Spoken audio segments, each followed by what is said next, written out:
Bon matin, good morning, membres du Conseil, chefs de département, ceux parmi nous ce matin pour la réunion du Conseil en date du 24 mai 2023. Good morning and welcome to our council meeting of May 24, 2023. We are live on YouTube, so therefore, if you have your cell phones, please make sure they're off or on silent or vibrate. And we're going to start the meeting right now. Oops. Donc, on s'en va à l'item numéro 2 pour la vision. Monsieur Leroux.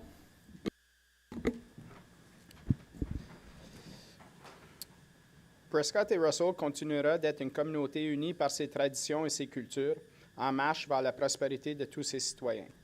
Prescott and Russell will continue to be a community united by its traditions and cultures, working towards prosperity of all its citizens.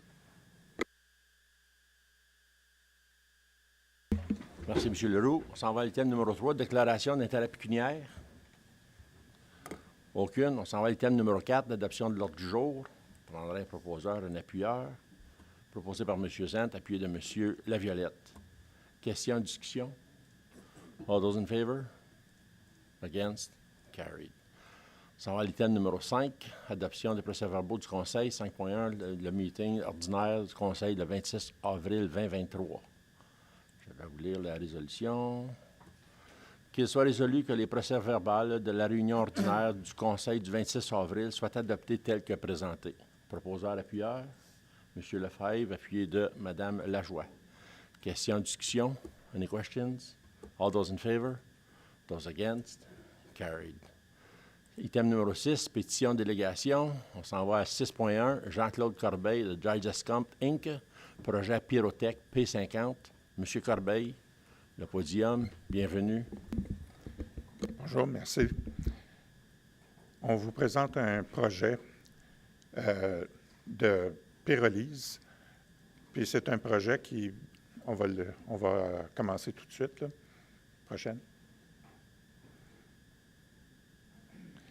La pyrolyse, c'est à place de l'incinération, à place de la gazéification, c'est la pyrolyse. Pourquoi? Bien, parce que c'est pas toxique, ça détruit les déchets, puis il n'y a aucune pollution avec ça. Prochaine. Puis, le genre de déchets qu'on peut prendre, c'est tout ce qui a une matière organique, tout ce qui a du carbone, en autre mot, on peut le prendre. Fait qu'on voit un peu le genre de déchets qu'on peut prendre, que ce soit des déchets municipaux, que ce soit des déchets des eaux usées, les biosolides, les déchets spéciaux, les plastiques, les pneus, les bardeaux d'asphalte. On peut tout prendre ça, les déchets industriels et commerciaux. Prochaine. Ça, c'est les projets qu'on a pour la région ici. On a un projet municipal industriel, ça c'est la région de Hawkesbury qu'on vise, avec un centre de traitement. On ne sait pas trop comment s'organiser, exactement où. C'est ça le problème, on n'a pas de site encore. Projet biomunicipal, ça serait la région d'Alfred, avec un projet pour les biosolides, pour détruire les biosolides. Pourquoi ça? Parce que les biosolides, ça a des PFAS, je ne sais pas si vous savez ce que c'est. C'est des matières qui sont indestructibles. On appelle ça des matières éternelles. Puis il y a aussi tous les microplastiques qu'on détruit aussi là-dedans. Fait que ça, c'est intéressant parce que éventuellement, vous aurez plus le droit de mettre ça sur les terres. Ça s'en vient très rapidement. Prochaine. Ça, c'est notre système. On fait un pré-traitement. Après ça, on passe ça dans le pyrolyseur. Fait que, prochaine. Ça, c'est le type de pré-traitement qu'on peut faire pour différents types de matières. Fait que les bois contaminés, les CED, les ballots de plastique, les bardeaux d'asphalte, on peut tout prendre ça. Les solides municipaux aussi, on peut prendre ça, les déchets solides municipaux. On peut prendre les stations, on a les stations de transfert, leurs déchets, on peut prendre ça aussi. Ça, c'est un broyeur. Il y a un aimant, on enlève les métaux. Après ça, on peut passer ça dans notre système. Prochaine. Ça, c'est pour vous indiquer qu'il y a différentes façons de faire. Ça, c'est la façon simple qu'on vous a montré. La façon plus compliquée, si on travaille, disons, avec Maillet, il faudrait aller avec un système mécano-biologique avec une valorisation thermique. La valorisation thermique, ça, c'est la pyrolyse. Prochaine. Ça, c'est les genres de systèmes qu'on a pour ce genre de choses-là. C'est beaucoup plus complexe. Puis ça, c'est juste un système de base. On peut aussi enlever les autres métaux, comme l'aluminium, les choses comme ça. On rajoute des équipements à chaque fois. Merci. Prochaine. Ça, c'est notre pyrolyseur. Vous voyez, l'entrée est à droite. C'est le trémie de réception. Après ça, ça s'en va dans un séchoir. Après ça, ça s'en va dans le pyrolyseur. Nous autres, la matière, il faut qu'elle soit très sec pour entrer là-dedans. Prochaine. Ça, c'est le système de la façon qui est installé. On commence par l'entrée du trémie, séchoir, s'en va au pyrolyseur. Après ça, ça s'en va directement se faire oxyder. Puis, on fait de l'électricité avec ça ou on peut faire de l'hydrogène aussi. Prochaine. Bon, la pyrolyse, ça produit un gaz de synthèse qui est composé de deux fractions. Une fraction condensable, qui est des vapeurs de goudron, qui produit une huile de pyrolyse si on les condense, puis un gaz incondensable qui est, on pourrait quasiment le mettre directement dans un tuyau de gaz naturel. Fait que c'est intéressant de ce côté-là. Après ça, il y a une autre partie qui est solide, à peu près 15 % de ce qui reste. C'est un biochar, un char, dépendant de ce que c'est, ou un biocharbon, si vous voulez, qui est pour le décrire. Prochaine. Nous autres, on peut détruire tout ça. Oups, une de retour. On peut détruire tout ça avec les dioxines, les furanes, les PFAS. On peut tout détruire ces composantes-là parce que la température dans notre oxydeur thermique est au-dessus de 850, de 850 à 1250 Celsius. Puis, on a un excès d'oxygène pour permettre ça. Puis, le temps de rétention est d'environ 2 secondes. On remplit toutes les normes pour ça. Prochaine. Ça, c'est l'oxydeur thermique. Le gros, c'est celui qu'on met ici. Le petit, ça, c'est pour des unités plus agricoles. Mais vous voyez un peu le système. Les gaz rentrent là-dedans, sont oxydés là-dedans. Après ça, la chaleur s'en vient vers un échangeur thermique. On prend ça, cette chaleur-là, pour faire de l'électricité. Puis le reste de la chaleur est utilisé pour faire marcher le système. Fait qu'une fois qu'il est en marche, on ferme nos fournaises, puis on fait ça. Prochaine. Ça, c'est le système avec le HXP, c'est la partie qui fait de l'électricité. Fait que si on voit un peu le circuit, on prend un gaz qui est de CO2, c'est non toxique. Puis l'avantage de ça, c'est que ce gaz-là, sous pression avec une chaleur, on peut le rendre liquide. Après ça, quand on le chauffe, ça devient un gaz. Ça veut dire que ça devient comme avec des turbines à vapeur. On peut prendre le même système que ça, mais avec un gaz dans une unité fermée. Donc, pas de pollution encore. Prochaine. Si on n'a pas d'accès au réseau électrique, on peut fabriquer de l'hydrogène par l'électrolyse. Fait que ça, ce que ça veut dire, c'est qu'on prend l'électricité qu'on fabrique, on passe ça avec de l'eau dans un électrolyseur, puis on fait de l'hydrogène. Ça veut dire que dans les périodes où est-ce qu'il n'y a pas l'électricité n'est pas chère, on peut produire de l'hydrogène, la retransformer en électricité plus tard ou la mettre sur le réseau gazier. Fait que si on a un accès au réseau gazier, c'est intéressant. Prochaine. Ça, c'est les utilisations qu'on peut faire de l'hydrogène. Fait que on voit un peu comment ça fonctionne. Vendre l'électricité au réseau, là, si on n'est pas capable, c'est la solution, c'est ça. Prochaine. Les bénéfices, ça, c'est la partie qui vous intéresse, c'est des projets verts. L'électricité, la chaleur est gratuite. L'hydrogène, on peut aussi s'en servir. Quand on passe dans un pyrolyseur, on élimine un gros pourcentage des déchets. Fait qu'il y a 75 à 85 des déchets qui sont éliminés, qui sont transformés en gaz. La balance, ça devient du char ou du biochar. Puis, en plus, on peut éliminer toutes les matières comme très difficiles à passer, comme les plastiques, la construction et démolition, les déchets municipaux solides. Puis, on peut traiter les bouts d'épuration avec les PFAS, comme on disait, ou les microplastiques qui sont aussi dommageables. Et bientôt, on n'aura plus le droit d'épandre ça. Si vous regardez l'État du Maine, eux autres, partout où est-ce qu'ils ont épandu des bouts, les terres sont contaminées maintenant. On ne peut plus s'en servir. Fait que, à cause de ça. Le système se rentabilise en 5 à 7 ans. Ça, c'est sans subvention. Puis les revenus pour les comtés unis ou les municipalités qui embarquent, ça serait leur système. Fait que le système se paye. Une fois payé, c'est à vous autres. Ça marche à peu près 20-25 ans, un système comme ça. Fait que les projets de pyrolyse au Québec, il y en a un similaire pour le bois qui fabrique du biochar. Ils ont eu 65 de subvention du provincial et du fédéral. On ne s'attend peut-être pas à avoir la même quantité, mais on aimerait ça. Fait que ces subventions-là seront allouées au secteur municipal. Fait que c'est l'intérêt de ça. On attend le budget fédéral qui est supposé être à fin juin, passé en fin juin. Une fois que ça c'est passé, on va savoir un peu plus qu'est-ce qu'il y a comme subvention et autre chose. Je vous remercie. Prochaine. En résumé, ce qui est requis pour le projet, on a besoin de suggestions pour des sites de traitement. On a besoin des lettres d'intention des municipalités ou du Conseil, comme quoi ça les intéresse d'embarquer dans le projet. Ça, c'est nos financiers qui demandent ça. Nous recherchons un appui pour accéder à vos déchets, vos plastiques, vos choses. On cherche ça. On a déjà parlé avec les députés provinciaux et fédéraux sur ce sujet-là. On a un accès au réseau électrique local ou provincial. C'est beaucoup plus facile comme Hawkesbury. Il y a Hawkesbury Hydro puis Alfred Hydro 2000.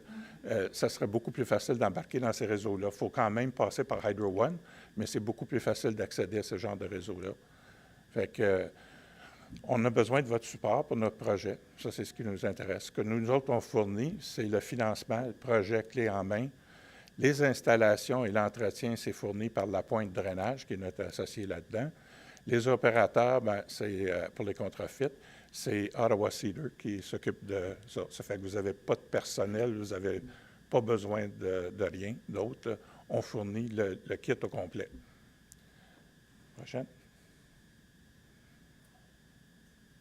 Fait que, merci. Puis, ça, c'est le système, si vous avez des questions. Merci beaucoup, M. Corbeil. Intéressant. M. Kirby, question? Merci, M. le Président. Juste pour me comprendre tout ça, là, cet équipement-là, ça se déménage-tu d'une place à l'autre? Non, pas vraiment. C'est fixé. Ça peut se déménager, mais c'est complexe à déménager. C'est très complexe. Il y a un bâtiment par-dessus. Okay. Ça devient très difficile à déménager. OK.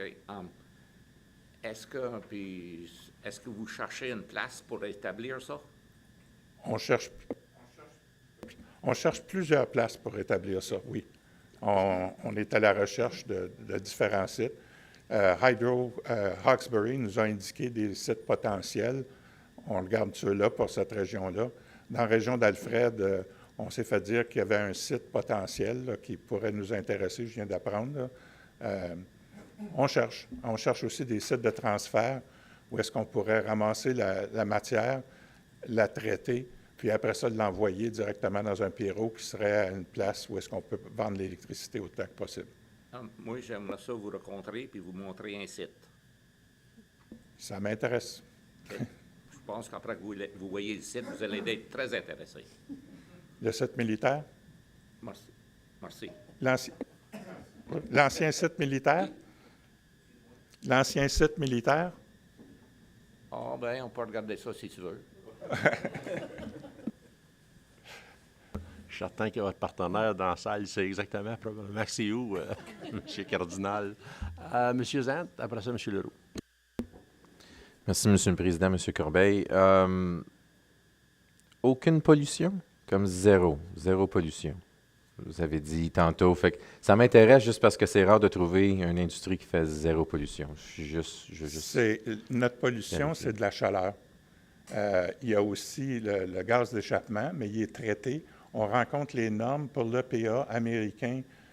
On rencontre les normes CSA pour le Canada. On rencontre toutes les normes de pollution. Ça a été testé, puis oui. Tout est beau. Oui. L'unité d'oxydation qu'on utilise, c'est une unité qui vient de Calgary. ils prennent des gaz, ce qu'ils appellent des sour gas, Ouais. et ils les traitent complètement. Fait OK. que s'ils sont capables de traiter un gaz aussi dangereux que ça, les notes sont assez faciles à traiter. Ça, c'est pour on peut dire des déchets très spécifiques. C'est pas des déchets de maison, là. C'est pas des sacs de vidange là, qui rentrent là-dedans, là. C'est plutôt hospital waste, comme tu as dit, agriculture, sewers, oils, tires. Oui, on peut prendre les déchets de maison, c'est un peu plus compliqué, mais on peut le faire. Ça prendrait un site de transfert qui serait beaucoup plus isolé pour commencer, pour ne pas avoir de problème d'odeur. La même chose avec les biosolides. On ne veut pas faire ça parce que quand on sèche les biosolides avant de les mettre dans notre système, parce que nous autres, il faut que ça rentre à 95 à 99 sec. Fait que si on sèche ces biosolides-là, il y a des odeurs. OK. Fait que ça crée un problème. On peut mettre ça en pression négative avec un biofiltre pour ne pas avoir d'odeur, mais on aimerait mieux être dans le milieu de nulle part, à notre mot. OK. Puis, je termine là-dessus, M. le Président. Vraiment, vous regardez aujourd'hui pour avoir une lettre d'appui, de support des Conseils unis. Oui. Et c'est tout? Ou on a parlé des sites, certains sites. Je pense que ça serait... Éventuellement, ces sites-là seraient la propriété ou bien des Conseils unis ou bien des municipalités. Pour avoir les subventions du gouvernement, c'est ce que ça prend. Je comprends. Parfait. Merci beaucoup. Merci, M. le Président. M. Leroux? Merci beaucoup, Monsieur le Président. Juste pour clarifier deux choses, I guess. La première, c'est qu'au niveau des Conseils unis, nous autres, on n'a pas de déchets. C'est vraiment les 8 municipalités que vous allez être obligés d'avoir l'appui des municipalités dans ce sens-là. L'autre aspect, sur le côté plastique, les municipalités commençaient cette année dans Prescott-Russell, on n'est plus responsable pour le recyclage. On est au courant. OK. Vraiment, la seule chose que les municipalités vont avoir, c'est les déchets de maison puis organiques. C'est comme tous les autres matériels, ça, c'est côté privé. Ça. Juste pour clarifier que je ne suis pas certain au niveau municipal si on va avoir assez pour qu'est-ce que vous cherchez, en fait, de tonnage, puis ça, possiblement. Mais c'est juste clarifier que c'est vraiment les 8 municipalités qui vont être obligées de s'engager. Comme maire ici, on ne peut pas engager nos municipalités. C'est vraiment les conseils de chaque municipalité. Vous allez être obligés d'aller faire une présentation pour avoir leur appui. Ouais, ce qui nous intéresse, surtout avec le groupe ici, c'est les biosolides. À cause du problème qui va se produire, là, vous n'aurez plus le droit d'épandre bientôt. Fait que, on se prépare pour ça. Mais juste clarifier, c'est pas les Conseils unis qui sont responsables pour les biosolides. Je sais. Right. Je sais. Okay. Merci, M. Leroux. M. Lefebvre. Oui, merci, M. le Président. Et bon matin, M. Corbeil. Plaisir de vous rencontrer encore de nouveau. Juste une question de clarification. Quand on s'est rencontrés la dernière fois à l'Hôtel de Ville pour votre présentation, je n'étais pas au courant que vous aviez quand même un autre produit, parce qu'au début, vous parlez accès à un site électrique, mais en réalité, vous avez un autre produit qui est disponible, qui est de l'hydrogène. Alors, vous n'êtes pas vraiment axé sur la nécessité d'avoir un accès direct sur une ligne d'hydroélectrique. C'est bien ça? Vous avez un autre produit quand même. C'est pas nécessaire, mais c'est souhaitable. Souhaitable, bien parce entendu. Parce qu'on peut mettre les deux ensemble éventuellement sur le même site. Ça veut dire que si vous adopté, l'Ontario parle d'adopter la nuit, les prix seraient très, très bas, puis le jour, les prix seraient beaucoup plus élevés pour l'électricité. Si on fait ça, nous autres, on peut produire de l'hydrogène la nuit, puis le transformer en électricité le jour. Okay. Fait que ça nous intéresse aussi. Si on peut mettre l'hydrogène sur le réseau gazier, ça aussi, ça nous intéresse. Ça, c'est près des villes, normalement, qu'on trouve ça. Fait que nous autres, on ferait le traitement en dehors des villes pour ne pas avoir d'odeur, pour pas avoir de problème de bruit. Puis après ça, on amènerait le produit, comme dans l'industrie de l'auto, le just on time, sur le site pour produire. Puis juste une deuxième question, M. Léopel. Je veux juste enchaîner sur ce que M. Leroux a mentionné, parce qu'il y a un changement. Vous voulez avoir accès à nos déchets, mais certains déchets, comme plastique, ne sont pas accessibles. Bien entendu, au niveau recyclage, que ce soit Circular Material of Ontario ou les centres de tri, que ce soit à Ottawa ou à Cornwall, je ne sais pas si vous avez quand même fait des démarches pour accepter certains produits qui sont non recyclables au point de vue plastique, parce que c'est toujours ça le problématique aujourd'hui. Oui. On a regardé ça, oui, puis on regarde pour faire affaire avec la province pour essayer d'avoir accès au plastique qu'eux autres, ils savent pas. Il y a aussi les MRF qui vont sortir, les Municipal Recycling Facilities. Ça, aux États-Unis, ils ont 50 tonnes de déchets par jour, ça veut dire un pyro, puis ça nous intéresse énormément, ça aussi, là. Fait que ça va faire la même chose ici au Canada. Puis quand ça vient des produits institutionnels ou pharmaceutiques, est-ce que c'est quelque chose qui peut être quand même utilisé? Oui, mais il n'y a pas beaucoup d'énergie, mais Non, oui. mais ça se fait. Oui. Parce que c'est quand même dispendieux à cette heure pour les emmener des sites licenciés pour les produits possibilités. Oui. Merci, M. le Président. Merci, M. Lefebvre. M. Zant. Merci, Monsieur le Président. Alors, ouais, juste pour en terminer là-dessus, pour moi, je pense que on est rendu à un certain point qu'on n'a plus vraiment le choix de regarder à des options parce que le gouvernement provincial avait déjà dit que les sites d'enfouissement, c'était quelque chose qu'il faudrait réduire, puis même à un certain temps de commencer à jumeler parce que ça ne sera plus permis de la façon que c'est permis. Fait que j'aime le fait qu'on commence à avoir peut-être des discussions sur ceci, comme M. Leroux a dit. Ça va être à chaque municipalité de le faire, mais c'est une bonne place d'avoir toutes les 8 en même temps. Fait que j'imagine que c'est la raison pourquoi que vous êtes ici. Moi, je suis d'accord de peut-être appuyer la lettre, mais vraiment, comme M. Leroux a dit, il va falloir que ça revienne tout à nos conseils séparés pour être capable de prendre ça en considération. Mais j'apprécie la présentation. Merci. Merci, M. Zant. M. Laviolette. Merci pour votre présentation. J'étais un optimiste naturel, mais ça semble une situation qui est quand même hors de l'ordinaire. Ma question, ce serait, est-ce que quelques municipalités pourraient se mettre ensemble pour, pas investir, mais parce qu'il semble que c'est gratuit.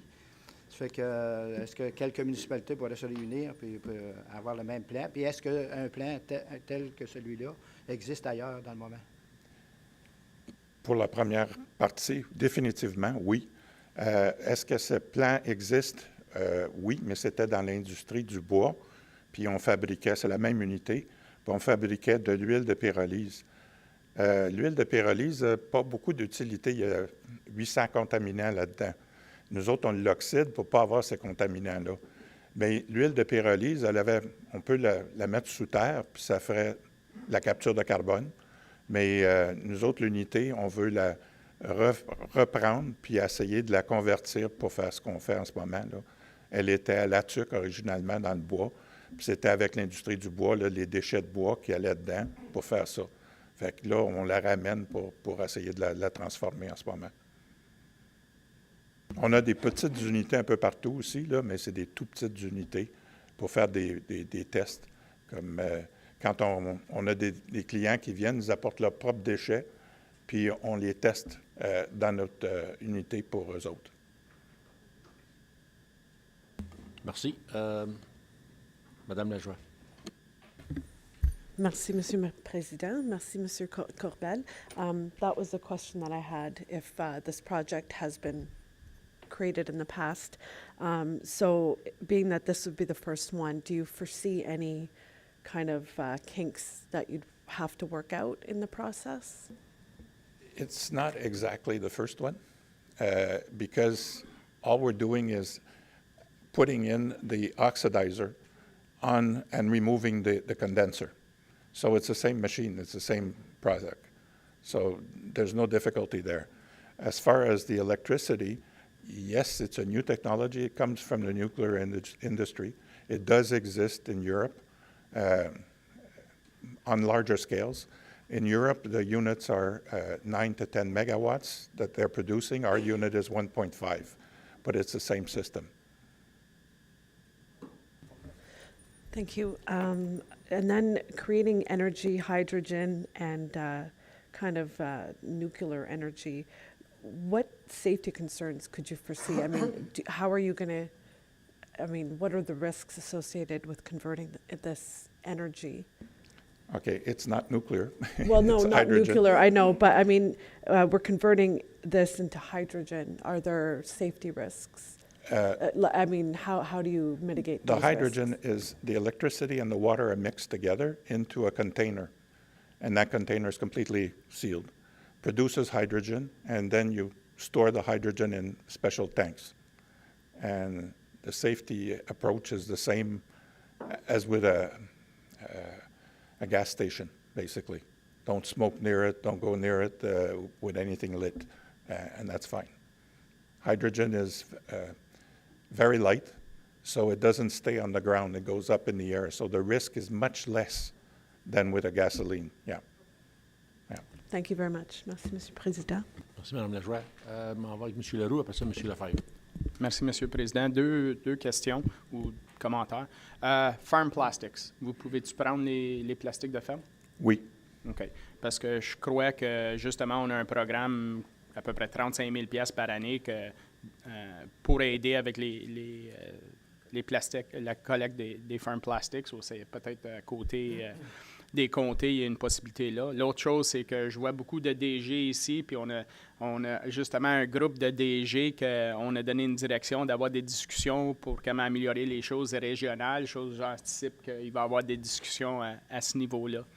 C'est ça mes deux commentaires. Merci. Puis je pense que le wrapping des cultivateurs, ça, c'est du gravy pour vous, parce que je pense que c'est la source la plus profitable pour votre pyrothèque. Oui. Le plastique agricole. Oui, mais il y a beaucoup de sources aussi qui sont très difficiles à débarrasser. Les bardeaux d'asphalte, quand on enlève ça, c'est très, très difficile de se débarrasser de ça. Ça s'en va toujours dans les dépotoirs. Il ne faut pas oublier qu'en Europe, les dépotoirs sont à peu près inexistants. Ils disparaissent partout. Ça va faire ça aussi, ici, éventuellement, peut-être dans 5-10 ans, mais ça s'en vient. Fait que cette technologie-là permet de faire le lien puis de faire ça. C'est pas on ne peut pas prendre des volumes énormes, mais comme exemple, Hawkesbury, on n'a pas assez pour fournir un pyrolyseur. Ce qui va chez Maillé, là, il n'a pas assez pour fournir un pyrolyseur. Monsieur Lefebvre, merci. Monsieur Corbeil. Merci, M. le Président. Concernant les subventions, parce que dans les bénéfices que vous avez parlé, possibilité de subvention, est-ce qu'un des critères d'éligibilité, c'est que le fonds de terre appartienne à une municipalité, que ce soit municipal, local ou comtés unis, ou est-ce qu'il y a des critères d'éligibilité à cet effet-là? D'après votre député, pas vraiment. Pas vraiment. Alors que le fonds de terre appartienne à une municipalité locale ou les comtés unis, d'abord que l'implication municipale, que ce soit supérieure ou locale, sont éligibles pour les octrois. Je crois que oui. Oui. Excellent. Merci. Autre question? Commentaire? Dans votre note à page 18, nos fournisseurs, ou nous fournissons, les investisseurs pour le financement est clé en main. Comment vous allez faire pour vous repayer?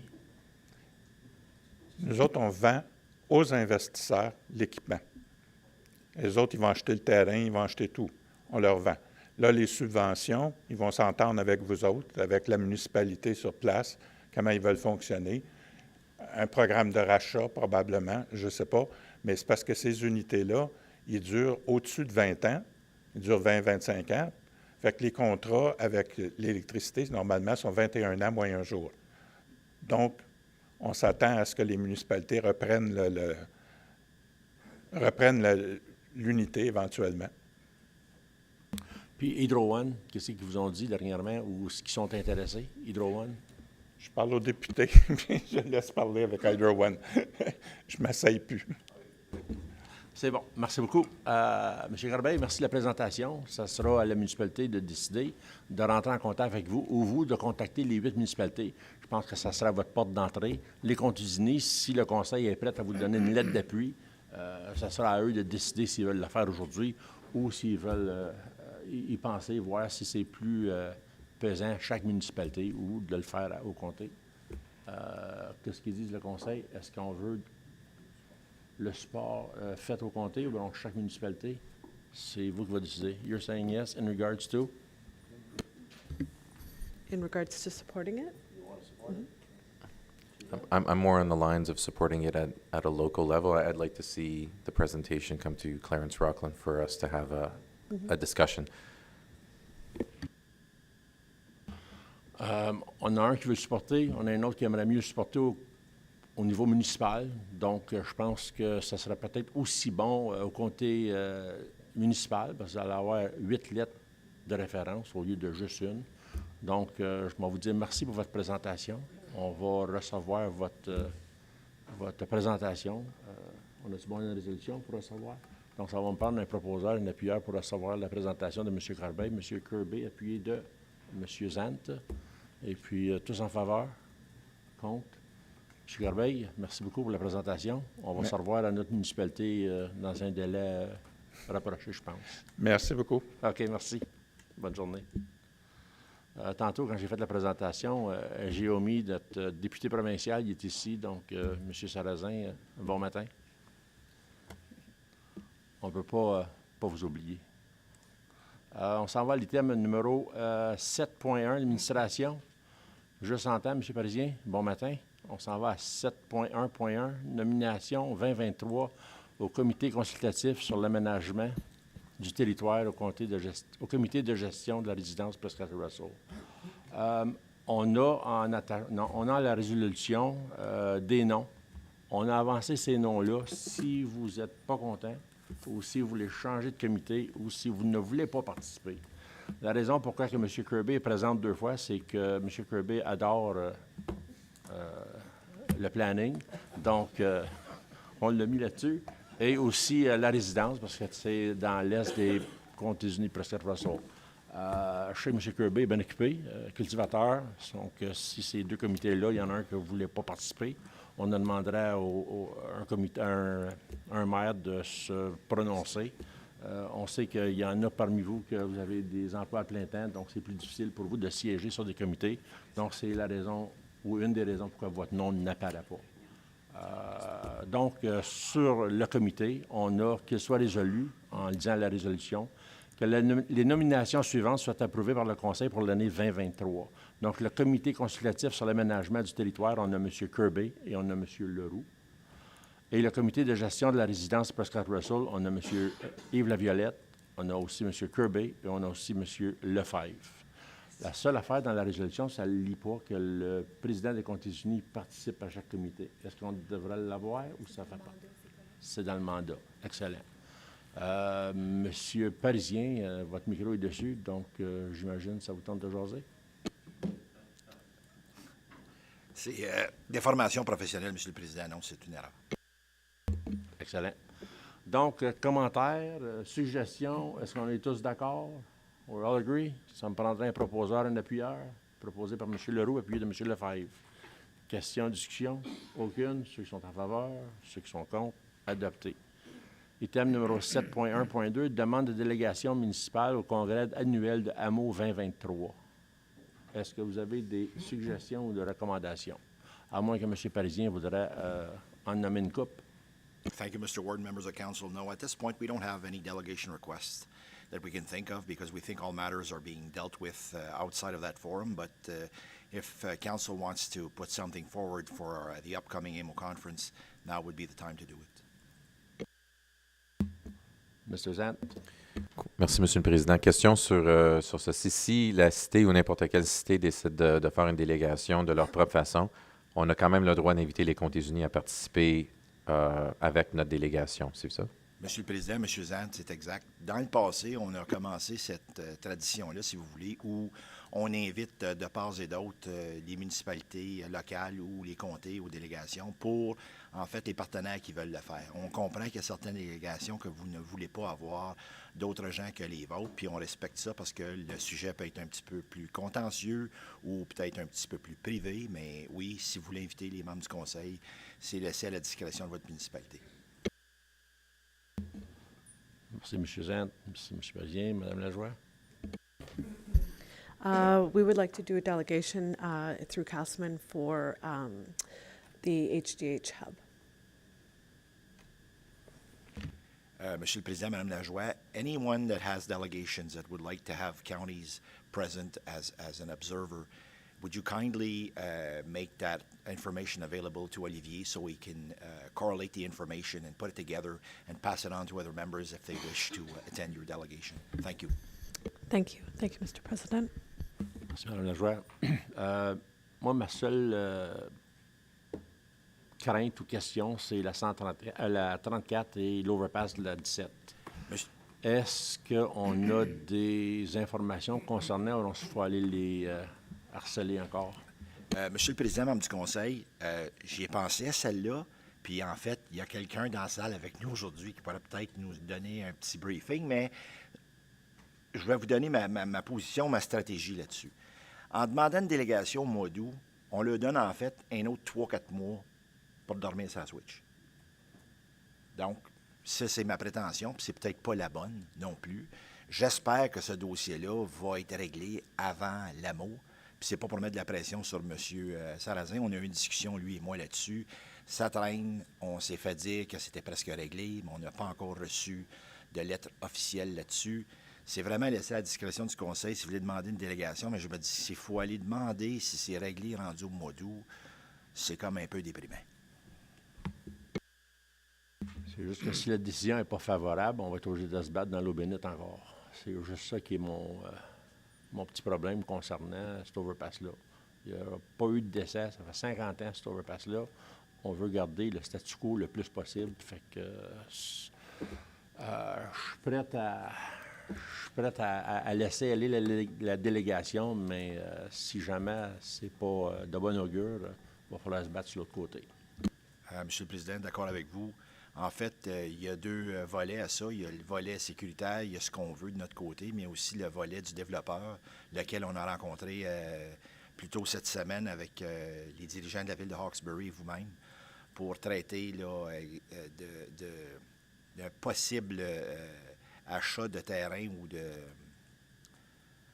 expropriation par le ministère pour faire les fameuses rampes, ce qui rendrait le projet actuel presque impensable ou il devrait être modifié de façon assez considérable. Donc, je vous laisse entre vos bonnes mains, M. le Président, à savoir si vous voulez faire une délégation, c'est correct. Je faisais juste vous partager mon état d'âme par rapport à ça. On va jouer à Russian Roulette. On va le laisser aller pour cette fois-ci, en espérant que notre député provincial va être capable de sortir ses gros canons. On s'en va à la prochaine item. Next item, we're going to 7.2 Finances, 7.2.1 Monthly Accounts. There's an attachment in regards to salaries, benefits, and general vouchers. So be it resolved that Council authorize and adopt the salaries, benefits, and accounts paid for the month of April 2023 as follows. Total salaries is $2,517,972.83. We also have a total benefits of $744,983.34. And we also have at the general accounts on page 126 for a total of $4,049,545.28. I'll need a mover and a seconder. Moved by Mme Lajoie, seconded by M. Lefebvre. Any questions? Mr. Lefebvre? Merci, M. le Président. Et bon matin, Mme Périsien. J'aurais une petite question concernant les comptes.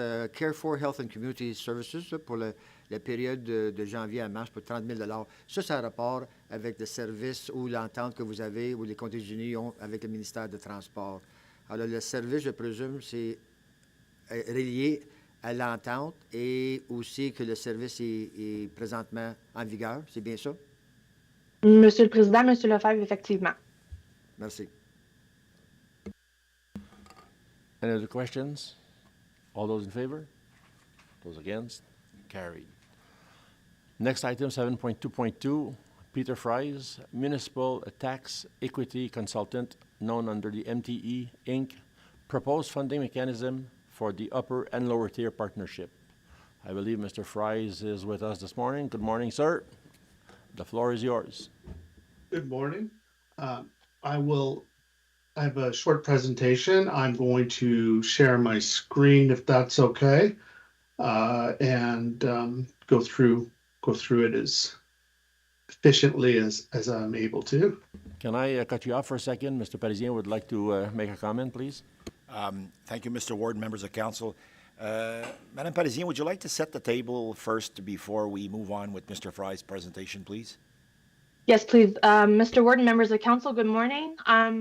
Today we're continuing the conversation around the partnership that we'd like to enact between the counties and the local municipalities with respect to growth infrastructure projects. We've been having numerous conversations around this subject, and Mr. Fries has come a few weeks ago to provide additional context around property taxation, how it works, and how it pertains specifically to industrial and commercial classes. We've had previous discussions around the conceptual plan. We've talked about it twice, and council deemed it still relevant to establish a policy. So today's purpose necessarily is for Mr. Fries to present certain mechanisms that we can use to enable partnerships between both levels of government. This will provide a bit more guidance for us and gain an understanding on what council really wants reflected in the policy.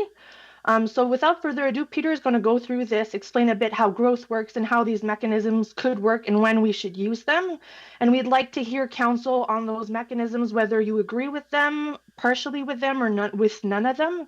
So we're really hoping to hear your comments on these mechanisms so that we are better aligned in what you guys want to see in the policy. So this is basically the purpose of Peter's presentation. So Peter, thank you for being here. And without further ado, I'll let you take the floor on this.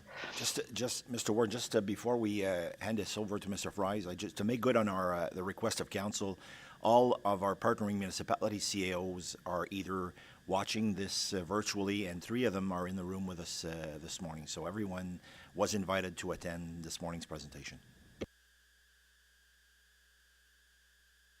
Thank you, and thank you, Warden and Council. I will just share my screen.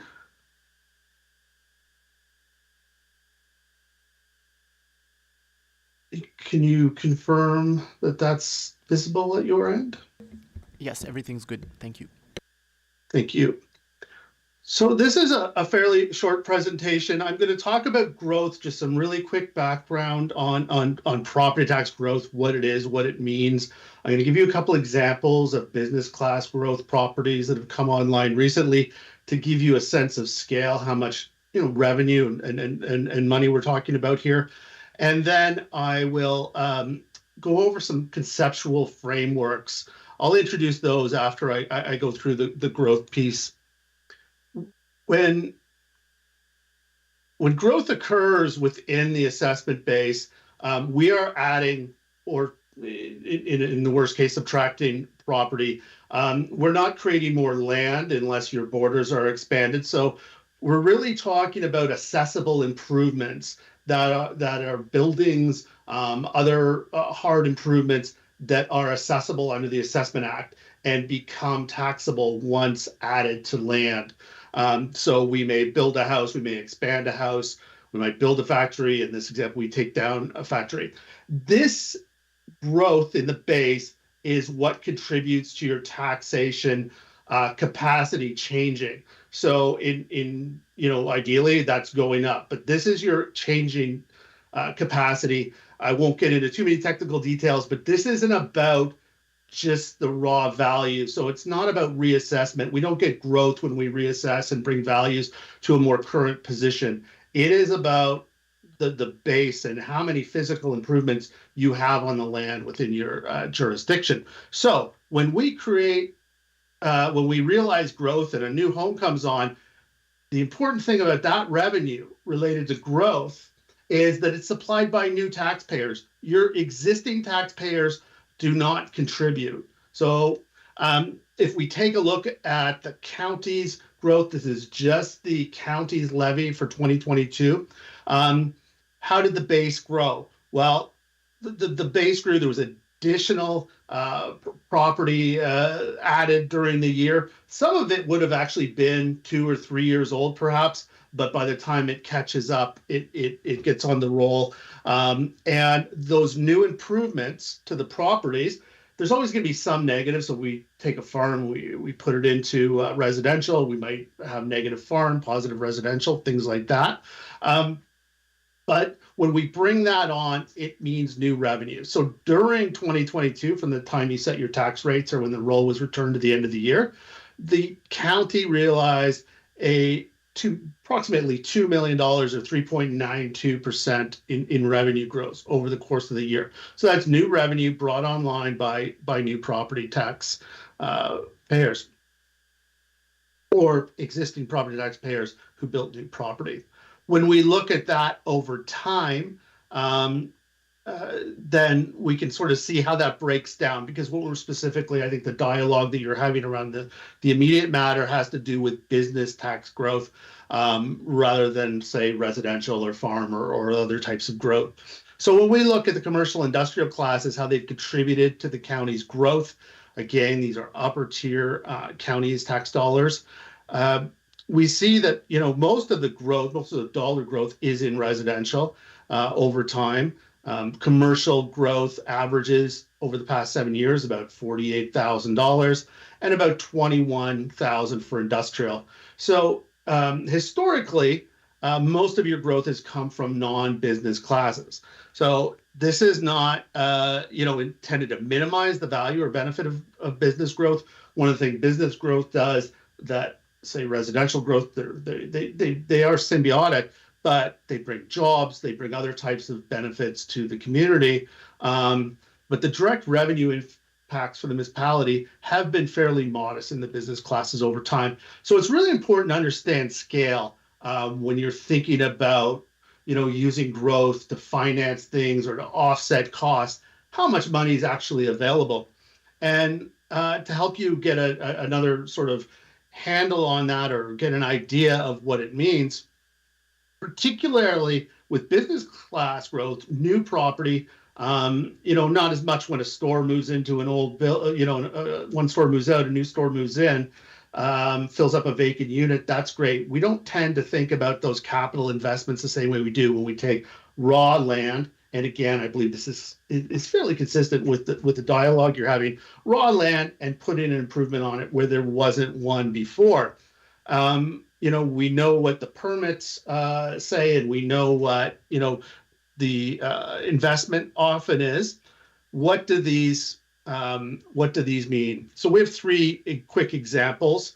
We have one that was formerly vacant industrial land, and it was improved with a standard industrial building.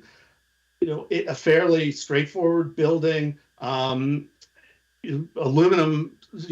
metal frame building, metal sides, sitting on 8.5 acres. It's a substantial building, 52,000 square feet, currently assessed at $1.8 million for tax purposes.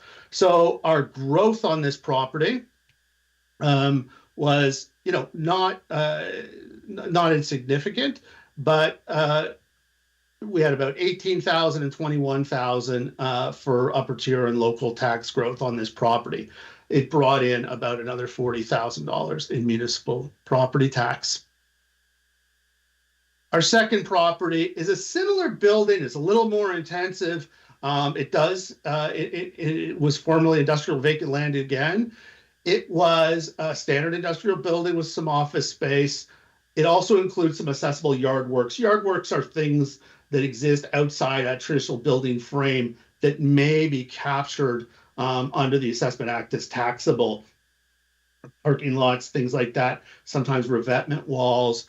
I think the yard works term is fairly self-explanatory. What's important is we are assessing virtually nothing inside an industrial building. So it's the foundation, it's the shell, the direct building utilities, lighting and things like that. But other than that, and this one was interesting because in addition to flagging it as one of your significant industrial growth properties, we also found a local media article on it that said that this was a $25 million capital expenditure. Now, this property is assessed at $2.5 million. And this one's good because we see that although they're investing $25 million in the building to get it up and running to do what it's intended to do, a very small proportion of that sometimes is accessible improvements. So, great $25 million investment in the community is fantastic. It is there's a whole lot of reasons to like that. There's jobs and things like that are involved, but the taxes are tuned around a much smaller sort of accessible value. Now, this is not insignificant growth. It's just not what we might expect when we hear $25 million investments. This was vacant land as well. This is a type of improvement we often see around both residential and commercial industrial sites, whether it's an industrial park or a residential subdivision. This particular one is a 2-acre site with 7,500 square feet in building. It's got a fast food franchise on it, a car wash, and a gas bar. Now, this is a commercial improvement. They're assessed a little differently. There are generally some more accessible improvements in those commercial buildings like this. And it's assessed at $2.4 million. It is commercial, not industrial, so it attracts a lower tax rate. But a property like that, the growth is about $11,000, $11,000 new dollars. And those are the types of smaller things that come up when we have other growth. You build a subdivision, you're going to get a gas station and a McDonald's or a Wendy's or something at the intersection, things like that to service those residents. So those are just intended to give you a sort of scale of what we're talking about. We didn't want to include pictures of the property without vetting those, but I think they're hopefully those descriptions give you an idea of what we're talking about. So growth occurs, and growth is occurring certainly in Prescott and Russell. Things are moving along quite well. I'm going to talk a little bit about budgeting for growth and growth increment financing.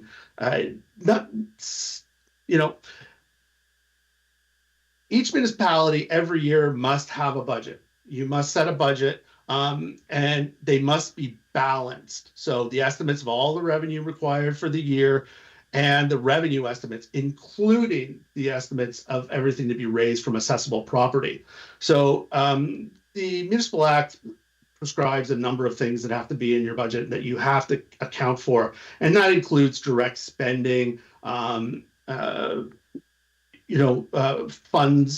boards that you have to fund, and pay all your debts and bills within the year. So these must match. You cannot set a deficit or a surplus. We often hear about this, especially through the media when things are going on, or the press will pick it up. You must have a balanced budget. You must plan for a balanced budget. You sometimes have shortfalls or surpluses, but you must plan for a balanced budget when you set your tax rates each year. The roll return is the basis for the municipality's assessment-based revenues. So when we get the roll in the new year, it includes the prior year growth. We do analysis like we saw in that second slide where we quantify where your starting point is. And that returned roll is where you're going to raise your money from. And property tax is very unique as we start with a base and then we determine how much we want to or need to spend. And we create a rate. The rate is the outcome of that. Municipalities in growth areas do and should incorporate growth into their budgets, but these revenues are estimates about growth that is going to happen. And there's two ways to include it. One is to quantify last year's growth. So we have a new starting point. We don't start at last year's budget. We know at the beginning of 2022, we have $2 million additional. So that's our starting point. We have that. That's our base. And we're also going to, budget for some growth in year. All municipalities do that a little bit differently. Some do it on a they don't actually use it as a revenue line. Some do. But those have to be informed. The important part is if we are going to use that to balance our budget, anticipated growth, we must use growth that is imminent, that we expect to come within the year. We can't use speculative growth down the road 2, 3, 4 years to balance the 2023 or the 2024 budget. So when we say we use growth to balance the budget or growth projections, those are immediate in-year growth projections, not future growth projections. So the municipality can't spend now with hopes of recouping later. If it takes on a debt or a cost this year with hopes of a advantageous return on that investment 3 years down the road, that's fine. That's the logic behind the decision, but it's not the finances. It's not the books. We must put that money in this year's budget, which means raising it from existing taxpayers. So I'm going to talk a little bit about some mechanisms for sharing or forgoing revenue growth. And these are set up, and I'll talk about them within the context of the upper tier sharing some of its growth back to one or more local municipalities. I've based this on the discussions you've had and commonly or generally understood concepts. These are not prescribed programs. These aren't a sort of plug and play feature of the Municipal Act. These are strategies that could be employed. So that means a couple things. Number one, they're not rigid. They're intended to give you some conceptual ideas in terms of flexibility, but also some important limitations. If they are applied with care and caution, then they could help redirect some growth-related revenue from the upper tier to one or more locals in a couple different ways. So the first one I'm going to talk about is probably what I would call the most rigid. It's known as tax increment financing. Tax increment financing is based on giving up or giving back a portion of very specific growth-related revenue. And it's called a tax increment, and this illustration is here. They usually run longer than 5 years. It's just this pure hypothetical illustration just to show you what a tax increment is. The taxes on this property, in year one are $1,000 because it's land. But we know that in 2024, that new building's coming on and the taxes are going to be $10,000. The tax increment on that property is $9,000. Now, the sponsoring municipality may choose to give up a portion or all of that. In this one, the tax increment finance incentive is 75% of the increment. The important thing to know about this is we're not, we're ignoring the part that was already there. It is very specific. It's project specific. It is site specific. We know exactly these increments are determined based on what the property is going to come on for. We know exactly what that amount is. These incentives, they're commonly established between a taxing authority and a taxpayer under a CIP, a community improvement plan, or more formally under the province's brownfields legislation. So they're very site specific. It could absolutely be used to facilitate financial participation by an upper tier in a locally administered growth program, where that tax increment is shared with the local municipality. But again, these are property-specific projects. We are budgeting for that tax increment, knowing what is coming online. And when we have worked on these before, we can generally predict those tax increments in advance of construction if we have plans, site plans, construction plans, things like that. Especially with industrial properties, because they really are valued on what we call a cost approach. So we can give that to one of our assessors and say, how much taxes it's going to raise? And we do a progression forward, and you come up with a specific thing. Now, that budget, that increment starts flowing when the taxes start flowing, not before. So even if it's planned ahead, they are site specific. So this is really, very precise. They carry minimal risk, but it's not a great fit if we're talking about flowing funds far in advance of project. So if we're talking about building a road for currently unknown taxpayers, this won't work. You can certainly agree to engage in that later, but it's not going to give you any cash flow now. And it's not going to finance any transfers now in advance. Foregone revenue, this is very similar in terms of what's going on. It is a little what I would call looser. Foregone revenue is not as precise, but it would be a circumstance where the county, and this is going to be similar to something I talk about a bit later. This is where the counties would say, okay, we're supporting a development in a certain area. We will agree to give up, 75% of whatever we realize in that zone for ABC type properties that are occupied between, this year and that year, and we'll give it up for 5 years, or we'll do it on a declining balance, or whatever it is. But it's a little, the big distinguishing approach here is it's not tied to a specific taxpayer. It's also not tied to a specific dollar amount. It would be a very general commitment to say, we think that area that you're talking about, Zone X, is going to sit as fallow land, Zone X.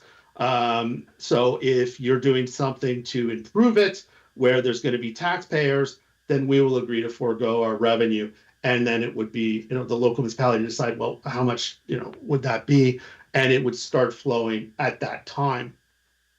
So that's what we call a sort of foregone revenue approach. And it would be targeted, obviously, where the taxes would still be raised by the counties, but transferred to the participating local.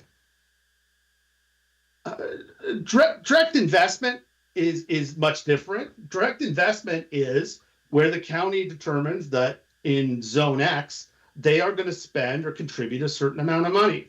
If they choose to do that, they make their own affordability decisions. They make their own decisions about whether it is, regionally indicated, it makes sense. But that means that the funding, and if the funding is going to flow in advance of growth, then the revenue must be collected in advance of growth. So if the counties were to say, we're going to take out a loan, we're going to finance this contribution to infrastructure, our cost is going to be $500,000 a year, or $50,000 a year, whatever it might be, then that revenue needs to be added to the municipal levy carried by all other taxpayers today. If there is growth that eventually catches up or satisfies that, that's great, but it cannot be used to budget for. It may be a reason or a logic or a strategic indicator to tell you borrowing that money makes sense, but that money from that growth cannot be used to finance money that you're spending today. It would just be, if we recover it, we do. And again, so that growth might be a strategic indicator, but it would not be sufficient to actually finance that money directly. There's a couple other strategies that are a little bit less direct that also can really be meaningful. One of them is what we call tax room, and tax room is similar to foregone revenue, but the counties would simply back out of growth generally on their levy. And that means that if they had growth, say $100,000 in tax growth in Zone X, and maybe in another municipality, Zone Y, and another municipality, Zone Z, they would take the amount of that reach $100,000. They would reduce their burden by $100,000 counties wide. Now, this is more redistributive because it reduces the overall levy county-wide. It also, over time, will change the balance of revenue. And if local expenditures on infrastructure are getting more costly, they're getting more expensive, and they are spending a bigger balance of the expenditures, then the county starts taking a smaller role over time in response to that in terms of the levy. And that means that $300,000 is available for locals to raise in that tax room without a net impact on their taxpayers. Again, this is a more general, it's sort of like foregone revenue. It's pretty much the same thing, except that rather than raising the money and providing a check back to a specific local, the counties move out of that tax room.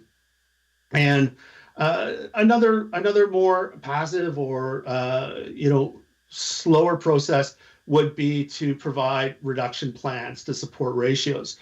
This is not. This is something that I would recommend you at least talk about in Prescott-Russell because of where your industrial ratio is right now. It is fairly high. So if you're investing in industrial development, bringing that down, even if it's slowly, even if you just have a plan to bring it down, could be an effective tool for economic development. It sends the business-friendly message it will eventually make you more competitive. So what this would involve would be the counties, again, reducing their levy or providing some sort of growth feedback to reduce the cost or the tax shifts impacts of reducing a business class tax ratio on the local side.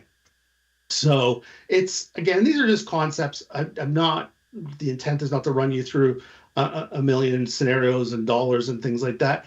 These are slower, but they can be meaningful changes to the way your tax base goes, and can help contribute to the success of the developments that you are investing in. This is a bit of a summary view when we talk about them, because I know I threw a lot at you. Tax increment financing, it's the lowest risk, but it's not going to support immediate, capital investments that require pre-growth funding. Foregone revenue, it's certainly less predictable for a local municipality and the counties, but it's also less complicated. It's fairly simple. This will not finance expenditures either. That must flow in advance of that growth. It's more of a recovery strategy for a local than proactive funding, that if you're confident you're going to get that growth, then there may be some support and revenue flowing down the street. Direct investment, this is the best fit with, and I'm just going by what I've heard in your other discussions about the counties investing proactively. It's the best fit for the investment portion of the discussion you've been having, but there is no revenue side of that. There is no growth to fund that at this time. That would be completely speculative for later down the road. In terms of tax room, it's a cautious but real strategy to shift the balance of revenue to reflect increased local expenditures. And then target ratio reductions, they can enhance or at least support the success of those investments. So it's more of a tax policy strategy where we're reducing that and making the taxes more. There's always obviously a flip side to that. As we reduce that ratio, we realize a small amount less of the taxes. But one thing I will say with your industrial park, keep in mind anything beside a highway is very, very likely to get significant commercial improvement. Most of the lands that we see today, or a lot of the lands that we see today, particularly around highways, that is zoned industrial becomes commercial once occupied, because we see distribution centers and storage. And then the last thing I wanted to say is more at a high level. Keep in mind that growth is not necessarily revenue positive. Generally speaking, I would go maybe even further that saying it's often costly, certainly in the early years for all levels of government. And while commercial industrial classes may not appear to come with the same visible expenses for the upper tier, some of the things that we do find upper tiers run into that can really impact their budgets, shortened lifespan of infrastructure, regional roads and bridges, and often the need for more expensive infrastructure solutions when you are building or expanding roads, heavier bases, things like that, more lanes, more controlled intersection, more demand on emergency services. And also, if you're looking at growth that's bringing jobs, and that's going to have that residential feedback. So again, this is in no way to suggest that growth is undesirable. That's the furthest thing from the message I'm trying to send, but it does come with a cost for all levels of government. So you have to be careful about how much you give away or promise. There are a lot of, in a way, councils in Ontario, I see them as fortunate that they're protected from giving too much. This is a little bit different context, but giving too much from the taxpayers, because we know in some jurisdictions where they're allowed to really bonus new taxpayers, they end up getting this growth that just costs them money and they never realize anything from it. So although it could be seen as some limiting in terms of what we do with taxpayers, it's actually, I see it as a benefit that we don't have too many people with their hands out. So that's the end of my content. I'm happy to revisit any comment or answer any questions. Thank you, Mr. Fries. Quite a presentation and a lot of meat on the bone because we're going to have to really chop it down and see what comes out of it after this presentation. Mr. Zant, you have a question? Thank you, Warden. Actually, you, as soon as I raised my hand, he answered the question. So, but it was just basically talking about how, you know, the more the municipality grows and taxation DCs are collected, well, the more that the infrastructure that's needed is going to suck that up, right? So it's in one pocket out the other, essentially. So, I mean, whether we decide to grow in one direction or another, from what I gather from yours, there's a catch to either one, essentially, right? No matter what we're doing, there's a catch. It's trying to figure out the lesser of two evils and what will actually matter long-term down the road, right? We know that massive developments that are happening right now are not revenue generating in that sense. I know a lot of people think, I pay $5,000 in taxes. How do you not have the money to, well, because you live in a subdivision that's got, you know, 5,000 houses in it, and with all the roads and infrastructure and all those costs that go with it. So, but yeah, you answered my question. It's just, it's essentially it's a good report, but it's just frustrating because I think it just brings me right back to where I was before, trying to figure this all out. So thank you so much. Thank you, Mr. Zant. Monsieur Leroux? Thank you very much, Mr. President. Thank you to the administration. Thank you, Mr. Fries. I've been told that I have a way of looking at things that can be unconventional sometimes. I'm not sure if we can bring back the slide deck. If we could just bring up slide 3, the growth example. So I guess I just want to confirm in regards to municipal budgeting. My understanding of municipal budgeting is that we look at what are our needs and desires, and then we look at our revenues to see how we make those needs and desires happen. So contrary to my son who looks at his paycheck and says, this is how much I can spend, we actually look ahead of time and say, this is, you know, where our starting point is. That's correct? Through you, Warden. Yes. The Municipal Act is very deliberate in saying you come up with your needs and wants, and then you look at your revenue sources, okay, and cover it off. Right. So sorry, the slide I'm looking for is the growth example, the first one. Page, I see it as 3 of 10. Yeah, that's the one. Next one. Next one. There. Yeah, that one. So based on what we just mentioned, so right now we're looking at this property and we see roughly a $40,000 increase in 2019. So if we were doing our budget for that year and there was no growth, there was no building that went forward, we would only be collecting the $1,300, so there'd be a $40,000 shortfall in our budget. Is that a safe presumption? Through you, Warden, yes, it would depend on what you budgeted for. You may have already included this growth, some of it, in your budget right in the year before, so we're going to realize it. But if that, let's put it another way, if that building disappeared and you'd already decided to spend X number of dollars, then yes, you would have that deficit. Right. So either we would have to raise taxes to pay for it, or we'd have to cut somewhere else in the budget to cut the expense of $40,000. Correct. Right. So when I look at this, I see two things. I see that the $40,000 is in perpetuity. In 10 years, that's $400,000 worth of revenue, you know, and it never ends. So the fact that we've created a new revenue stream, I think, is very important, because it's not just a snapshot of that 1 year, it's a snapshot of everything that comes afterwards. So if I'm looking at this and I look at your previous slides where, you know, the one where you gave just a couple of slides before where you show the 7 years.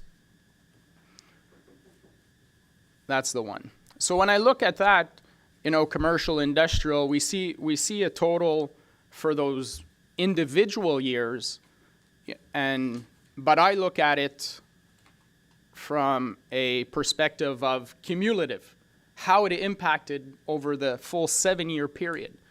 Because when I look at it, I see that we collected $24 million over that 7-year period in new revenue.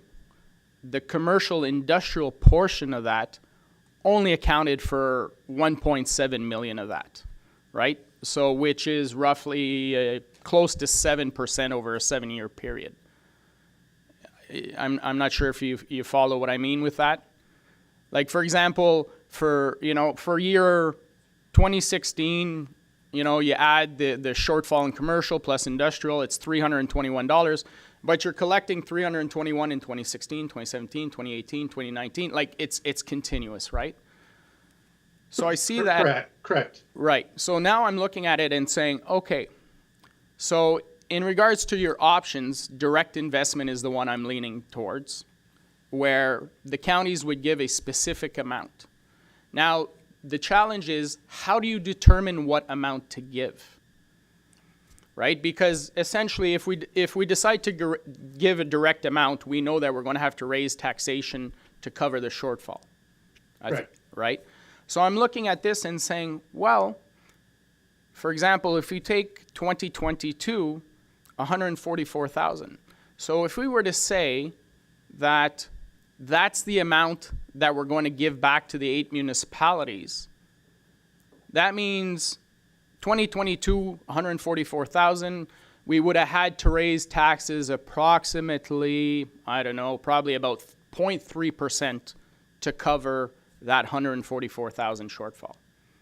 Madame Parisien, I think, if I remember well, 1% is about 400,000 in 2022.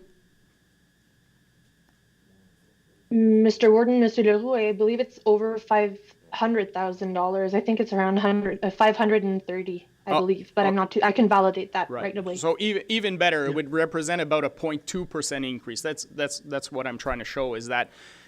So for me, I'm looking at this and I see we have an opportunity here where we could put a program in place where it's direct investment, and we would just use what the growth was as the guiding factor to determine what's moving forward.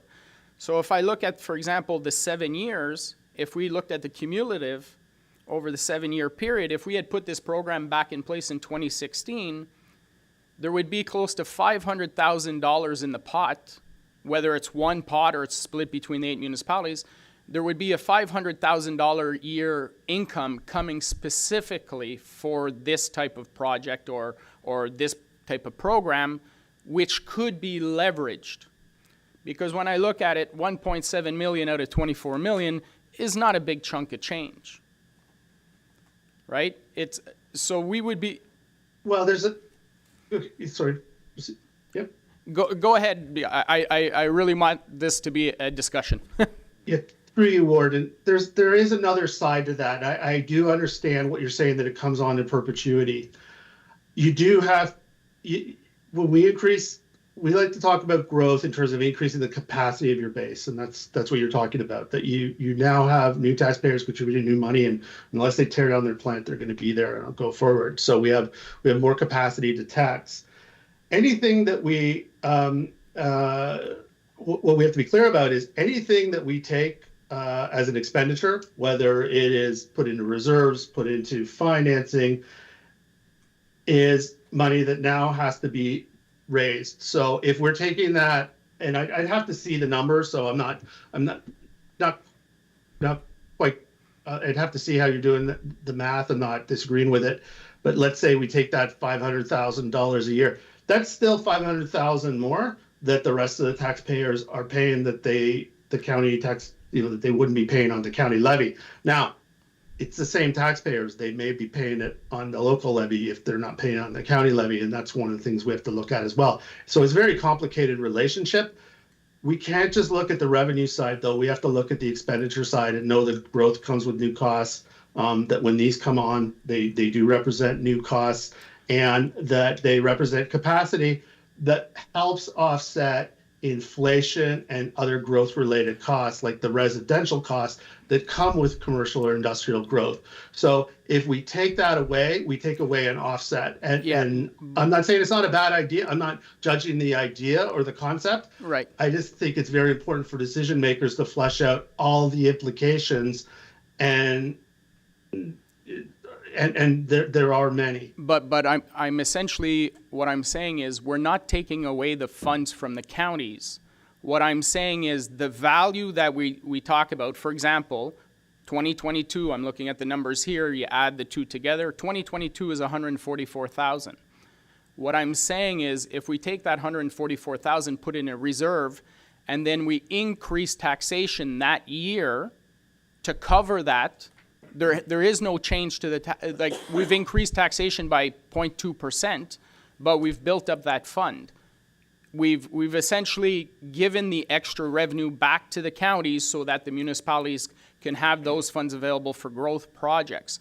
And if we do it year after year, it's very minimal. Like if I look at, 144,000, but in 2021, it was only 40,000. So we'd be increasing that year by like 0.05%. I love the expression, how do you eat an elephant? You do it one bite at a time. But I think will this help my project this year? 100% it won't. But we implement this type of program in 10, 15, 20 years, we have municipalities that have built up reserves and have built up a yearly revenue stream that can be leveraged for large loans moving forward. So, and I understand you don't have the numbers in front, and I'd be happy to have that conversation with you. But it's direct investment. It's not touching taxation. It's just using that growth component to give us the dollar value of that direct investment. So that's what we're basing ourselves on. It's direct investment. We're just, how do we determine how much we give is what the surplus was the year before. And well, there's also a timing issue if we're putting that into reserves. And I guess my point for you, Warden, is that it's still spending. I understand that it's there's a formula and it's indicated. If we take that, 45,000 or 42,000 from 2021, and we say we're going to put it off to the side, our expenditures, unless we decide to spend less, don't change. So that is still it's with or without. There's still, everything has a spending. So there's always going to be spending. There's always going to be it takes that commercial growth and targets it. Again, not saying it's not a bad idea. I believe what you're saying is you start saving now for spending later. Because is that correct for cash to flow in, say, 10 years or 15 years? Right. Like I say, I look at it and I see that if we had done this model in 2016, the yearly, we would have built up $1.7 million in a reserve, but we'd also be at a point that there's $489,000 every year going forward that's put into that account. We're just compounding the money that's going into the reserve. So the first year was $321. The second year we're looking at over 100. Then we're at 300. Like, it just keeps growing and growing. And what I'm saying is, yes, taxation will have to increase year after year to pay for it. But the amount of taxation is very minimal. Like, even if we had an incredible year and there was like $500,000 worth of growth that year, that's 1% increase that year.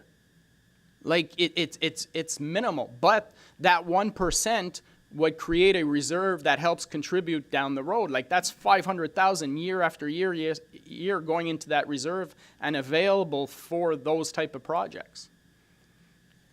For you, Warden, that if we're talking about basically is paramount to the county, say, not collecting taxes on certain properties, that is going to grow, that is going to become a significant burden for the remainder of taxpayers to cover over time if the idea is that whether it's perpetuity or 20 years or something, that growth will be foregone year after year after year, then my suggestion would really be to look at changing the balance of taxation over time between the upper tiers and the locals and allow more room for local revenue growth rather than, in perpetuity. It becomes very hard to plan for where you'll get into more difficulty once reassessment starts and we have interclass tax shifts. What is the amount that's put aside? Is it a dollar amount? Is it the amount from those properties? It will become very complex, and it could be layered with a lot of other shifts and impacts on residential and other businesses. So tracking that growth that is going to be put aside on a go-forward basis could become incredibly complex. But it's just a dollar amount. It's just saying this is a dollar amount that's going forward. From that growth, but we have seen shifts where we've seen taxes shift dramatically 10, 15% off of business class onto the residential. So that growth that occurred, we're still putting $35,000 aside from it, but that property is no longer raising $35,000. Right, but that's where I look at 2016. I'm assuming that's what happened that year, that there was a significant shift and it dropped the commercial industrial amount that year. That would actually be a loss. So where we have growth, expansion, and contraction of the actual base, there are other things that happen within the property tax base that create tax shifts, which is the proportional share of taxes moving from one type of property to another. Right, but amongst this is getting properties. really complicated for no reason, because if you increase taxation one year by 144,000, nothing changes to the taxes. All I'm using is the surplus tax amount to determine what the amount is, but we're not playing with taxes whatsoever. Through you, Warden. I understand what you're saying. I think my concern is the idea that it's surplus tax. I'm not sure I'm getting that concept, but I do understand what you're saying. I understand about the investing on growth. I do believe that the plan would become, if you wanted to protect the other taxpayers from shifts and things and devaluing property through, not through growth, but through things like reassessment shifts and things like that, you would have to add a number of layers of complexity, or you could find yourself in a difficult situation down the road.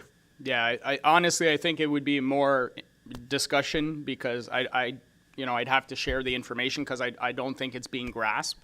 Because, like I say, if we were to increase taxes 1% next year and say this is for growth, we increase that we get that $500,000 in revenue, and that's for growth moving forward, $500,000 going into this reserve year after year after year after year. We don't have to worry about the taxes because we just picked an amount. We picked 500,000. That we decided to increase taxes. What I'm saying is we just have to pick that amount. We base that amount yearly on what the surpluses were, because it's a very small percentage overall.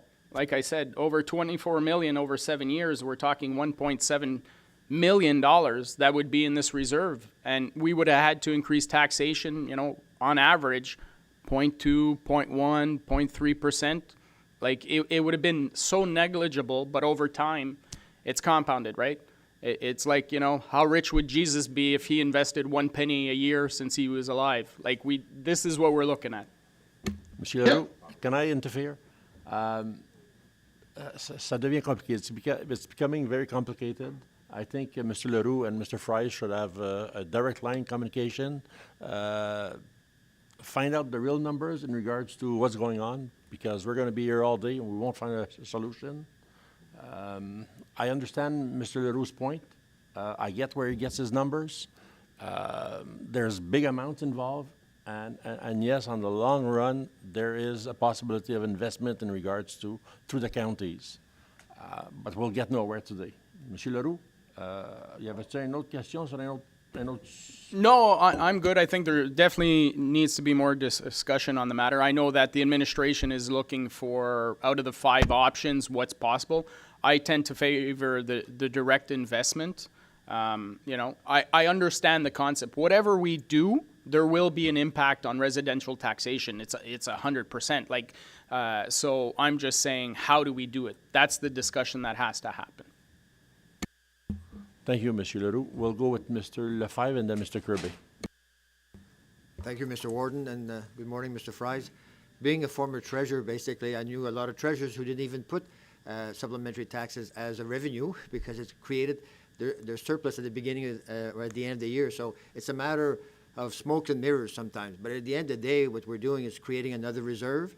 And of course, we've created a reserve, we've created an expense. So it's a matter of identifying it. And I guess we're using growth as a component or an argument for this. And I certainly agree in creating reserve. It's not a big amount, but I think we're just talking the same language, I think, at the end of the day, and how we can invest and over time. And we're using growth as a component or as an argument to be able to tell. I don't necessarily agree in tax ratio shift because that creates a shift. And looking at your figures, there's very little industrial commercial. So we start shifting there. We're impacting greatly the residential component. So I'm not necessarily a fan of tax ratios for the moment. But direct investment, I certainly do agree because it's a new reserve. And that's the bottom line, I think.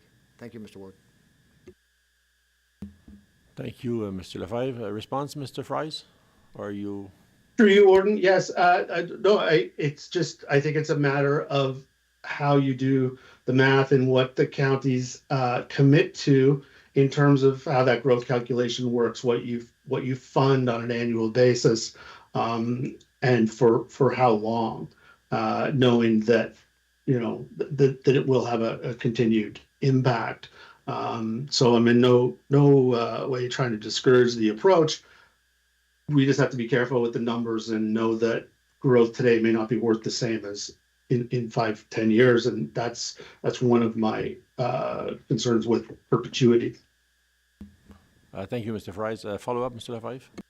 Thank you, Mr. Warden. I understand also your presentation, Mr. Fries, basically, because part of that growth component is actually used to cover inflation, cover additional services, because the demands of services by the residents, the public, are completely different from the industrial and commercial tax base. They don't necessarily use services, but when you create demand from a residential component, and that's a large share, then there's demand there. So using a portion to finance the regular, especially since development charges are a matter of discussion for the future, I guess, and how do you eventually finance demand?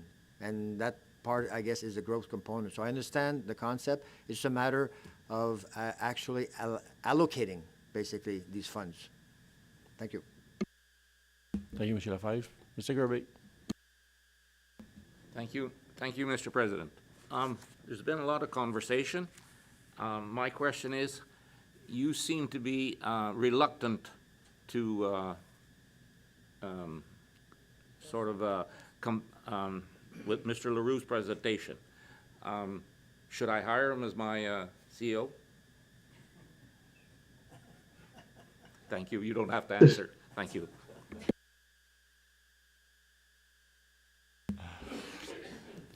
Thank you, Mr. Kirby. Any other comments? So my own comments is as follows. We need to help municipalities grow. We need to attract businesses, and we have to find a way in order to find money in regards to helping smaller municipalities or municipalities that are growing very fast. There's a way through growth. There's also a way through tax increasing.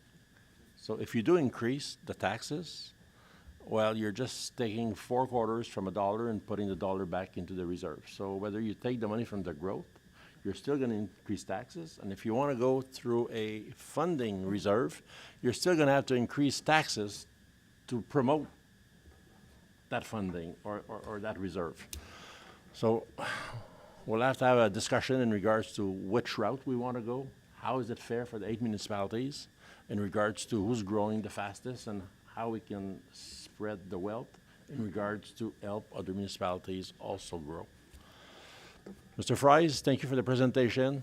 I also enjoy numbers. I also enjoyed what you have presented. This is my kind of a pleasure in regards to what's presented, and I understand very well what you talked about today. So thank you very much. Wish you a nice day. Thank you very much, Warden. Have a nice day, Council.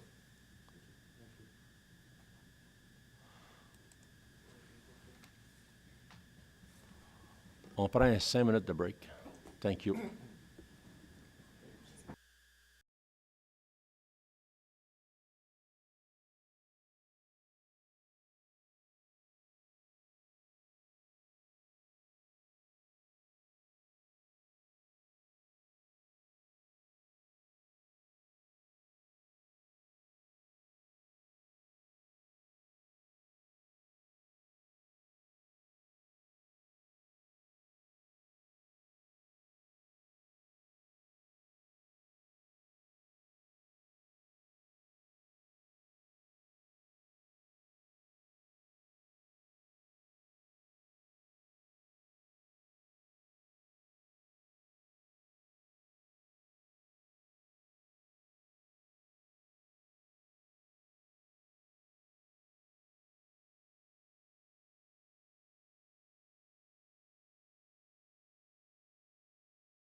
Nous sommes de retour. Donc, on va continuer sur l'item 7.2.2.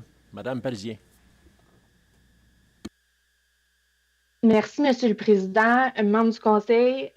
Écoutez, aujourd'hui, je cherchais un petit peu de directives pour un peu m'aligner sur l'établissement de cette politique-là. Puis je ne vous cacherai pas que je suis un petit peu confuse, puis je sens que le Conseil est peut-être un petit peu overwhelmed avec toute l'information qui a été donnée aujourd'hui. Puis je comprends ça, c'est complexe, la taxation, c'est vraiment pas linéaire. En toute transparence, je commence à manquer de temps, puis je ne suis pas certaine sur quel pied danser face à ce que le Conseil veut.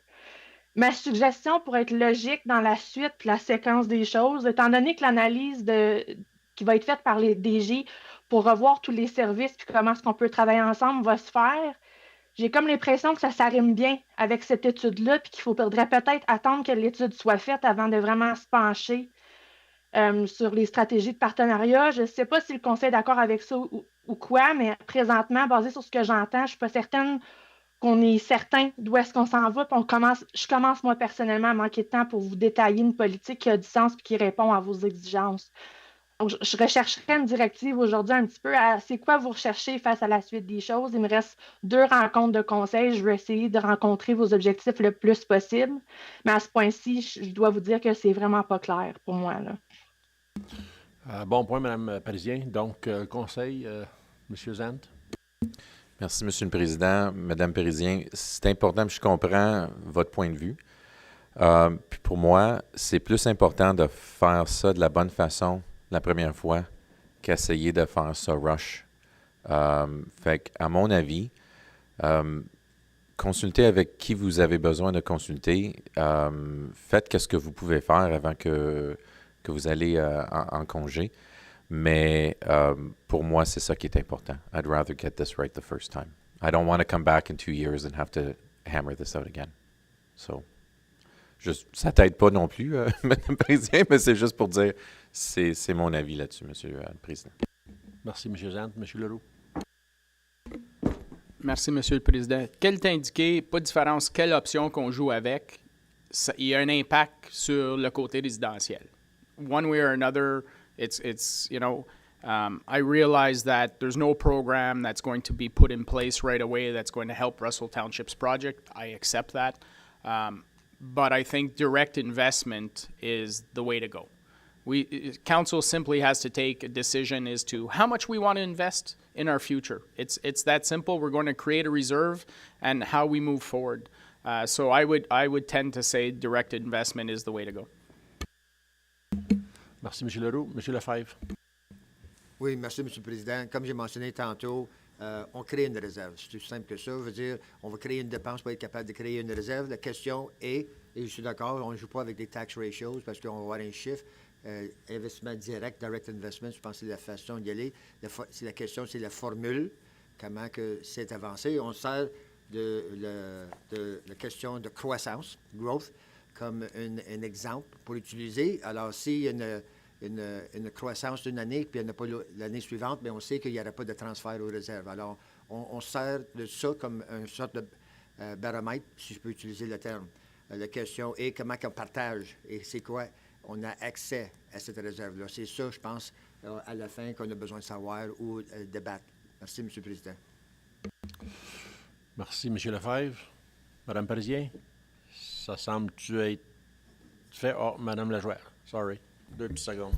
Merci, Monsieur Président. I tend to favor what Mr. Zant said. I'd prefer to wait and to get more information. Direct investment does sound very favorable and desirable, but I'd like to see all the other options as well and fully get a grasp.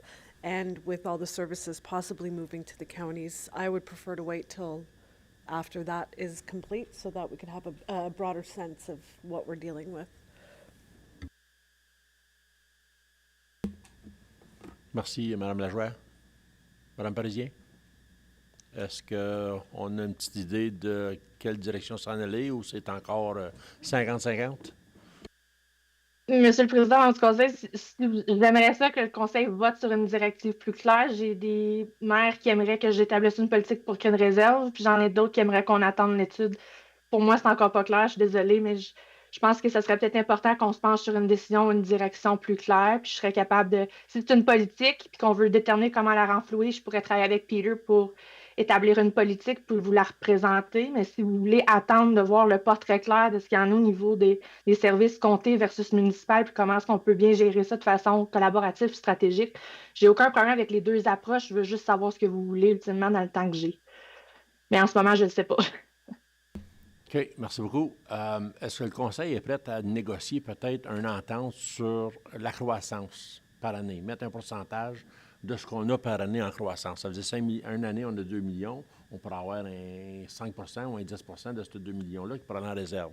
Ou est-ce que vous voulez établir un pourcentage de suite, demander qu'on ait une étude de fait, puis dire qu'on met 1 par année dans cette réserve-là qui représenterait un demi-million par année, puis ça pourrait bénéficier plus qu'une municipalité au lieu d'y aller à coups de cuillère, puis de ne pas être capable d'avoir les fonds nécessaires pour aider, que ce soit Clarence Rocklin ou que ce soit Russell.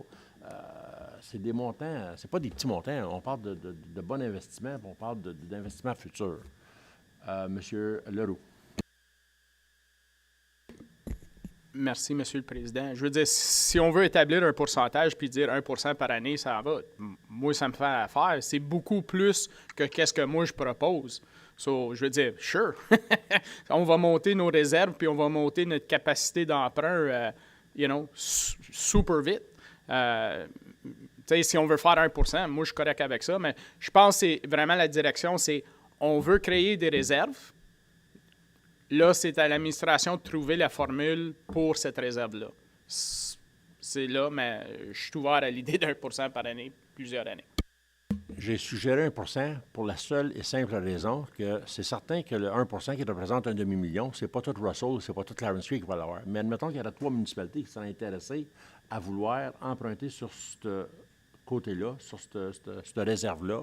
Au moins, il y aurait assez d'argent. Si on met 30 000 par année, moi, vous garantir qu'il n'y a aucune municipalité qui va avancer. On ne s'en va pas sur le bon bord. C'est qui va payer? C'est certain que c'est une partie de ce fonds-là, ça va être la résidence. Pourquoi c'est les résidents? Parce qu'en long terme, c'est les résidents qui vont gagner. L'investissement et la croissance vont s'aventurer dans nos quartiers, dans nos municipalités. C'est pour ça que je pense que c'est un bon investissement si on veut commencer avec un demi-%. Est-ce qu'on a besoin de travailler sur une politique? Oui, on a besoin d'avoir un forum avec Mme Parisien, absolument. Un rapport, c'est important. Nous donner des chiffres pour voir comment est-ce qu'on pourrait l'établir. On commence ça avec un quart de pourcent, 1%, un demi-%. C'est ce que je lançais. Je lançais 1% parce que c'est un chiffre facile, 500 000. Monsieur Zant. Merci, Monsieur le Président. Je suis complètement d'accord avec vous. I think this is a fund, if we're going to do it, it has to be front-loaded, meaning we have to put the 1% in for the foreseeable future, and then we can reassess once we get to a certain point and say, do we really need still 1%? To Madame Parisien's question, well, when you said, do we want to wait for a report or do we want, and I can't remember what your second option was, but I like the second option, from what I remember. Listen, there's just too many things flying around this morning. But I would like to propose that we give a directive to start with the 1%, because these things are going to happen simultaneously. There's a policy that's going to be made, but it doesn't stop us from putting money aside in the budget when we get to that point. So we can still start now when we get to budget, while Madame Parisien still works with her team to be able to get the finances done on this. But at least let's start. So I know that doesn't help you, but I'm for making a motion for providing her the time and ability to be able to provide us with a policy. However, we can start at the next budget to actually put some money aside for this. On a un proposeur, M. Lefebvre. Oui, puis absolument. Appuyé par M. Lefebvre. Là, avant de passer au vote, M. Parisien. Monsieur le Président, members of council, to put it bluntly, the only thing that's going to help Mrs. Parisien is for council to make a decision. If you're waiting for us to make a recommendation, we're not going to make one because we're not supporting this. And I'm being very honest and upfront. I'm not supporting this, but it's a decision at council that we will live with and we will move forward. So if you make a decision, that will help Ms. Parisien develop a policy. And if you decide that it's 1% in the next year's budget, 2024, we put aside for this. That gives her time or someone else behind her to write the policy. It gives us at least a year's ahead of, but make a decision on whether or not you want to put 1% today. If I'm going to say something, 1% sounds just about right. At least it makes sense. On a un proposeur, un appuyeur. Discussion, M. Kirby?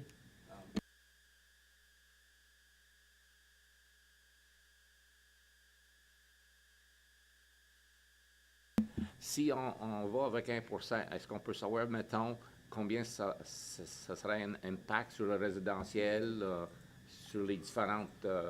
Monsieur le Président, 1% is roughly $535,000 on the levy.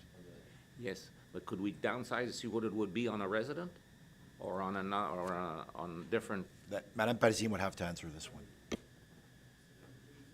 Madame Parisien? Monsieur le Président, Monsieur Kirby, oui, définitivement, je pourrais vous faire une analyse de l'impact, là. Aujourd'hui, je ne cherche pas nécessairement que vous me dites si c'est 1% qu'on met. Si vous voulez une politique et qu'on a une réserve, je suis prête à vous proposer une façon de faire. J'ai déjà une idée dans ma tête là, de comment est-ce qu'on pourrait mettre de l'argent de côté sans mettre un 1%. J'aimerais ça peut-être vous proposer de budgéter les taxes supplémentaires autrement. Comme M. Lefebvre en a mentionné, des fois, il y a des municipalités qui budgètent puis qu'il y en a qui ne budgètent pas. Nous, on les budgète. On pourrait ne pas les budgéter puis mettre ces fonds-là dans une réserve de côté, puis au moins, on ne suffirait pas à quelque chose de super volatile pour balancer notre budget. Puis si on a des taxes supplémentaires, donc une croissance positive, on transfère les argents dans la réserve. Puis si on n'en a pas, on ne transfère rien. Donc, ce serait la proposition que je ferais qui est quand même plus simple. Mais ultimement, aujourd'hui, si vous voulez que je fasse une politique pour une réserve, je peux essayer de faire un draft pour le prochain plénier. Je vais me commettre à ça. Je vais essayer de vous fournir quelque chose du genre pour que vous ayez quelque chose en place pour le budget 2024. Donc, la résolution sur la table, on enlève le 1%. On fait juste mettre X comme pourcentage. Right? Juste, Monsieur le Président du Conseil, donnez-moi la directive d'établir une politique pour créer une réserve puis déterminer des mécanismes pour renflouer cette réserve-là, puis je vais vous établir quelque chose. Proposé par M. Zant, appuyé de M. Lefebvre. On a cette résolution-là sur la table. There we go. M. Leroux, avais-tu un commentaire? Non, c'est bon. All good? Tous en faveur? Ceux qui sont contre? Adopté. Merci, Mme Parisien, d'être patiente. Ça va être pire dans 3 mois. Ou dans 10 ans. OK, on s'en va à 7.2.3. Oui, on va, avant de passer à cet item-là, j'aimerais sauter à l'item numéro 16, qui est les announcements. Monsieur Zant, s'il vous plaît. Merci, Monsieur le Président. Cette semaine, c'est la semaine de reconnaissance pour les paramédics. La semaine dernière, c'était la semaine reconnaissante des polices. Et on est tous, on connaît tous qu'est-ce qui est arrivé le 11 mai dernier. And so, really what this is to first thank you all for calling our municipality and passing on your well wishes. And I don't think thank you can cut it for this, because our paramedics were outstanding. Even when our police fall, they're there to help. And I could sit here and all of you know me. I could talk for hours, so I won't. But I don't think thank you is enough for everything that you guys do. So please pass on your thanks. Nothing compares to what that family went through and what the detachment is going through right now. But knowing that these first responders are always there, and they're in the backgrounds. No one knows that they're there unless you need them. And yeah, so I don't know if maybe we can do a moment of silence. Please. Merci, M. Zant. On se lève tous. Un moment de silence, s'il vous plaît.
Merci. Tu pars tout de suite? Sorry. Tu pars tout de suite? Soon, Still good for a bit? but yeah. Okay. Moving on to 7.2.3, F-007-2023, the United Counties, Prescott and Russell's participation in the Community Improvement Plan that's known under a CIP program. On a des attachements, on a 5 attachements concernant ce qui s'est déroulé depuis 2017, comment est-ce que c'est venu à bord.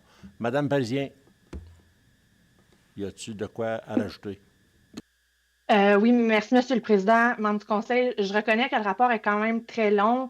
Je voulais juste vous donner un bref résumé un petit peu de pourquoi est-ce que j'ai analysé le rapport pour un peu faire le lien avec le sujet précédent.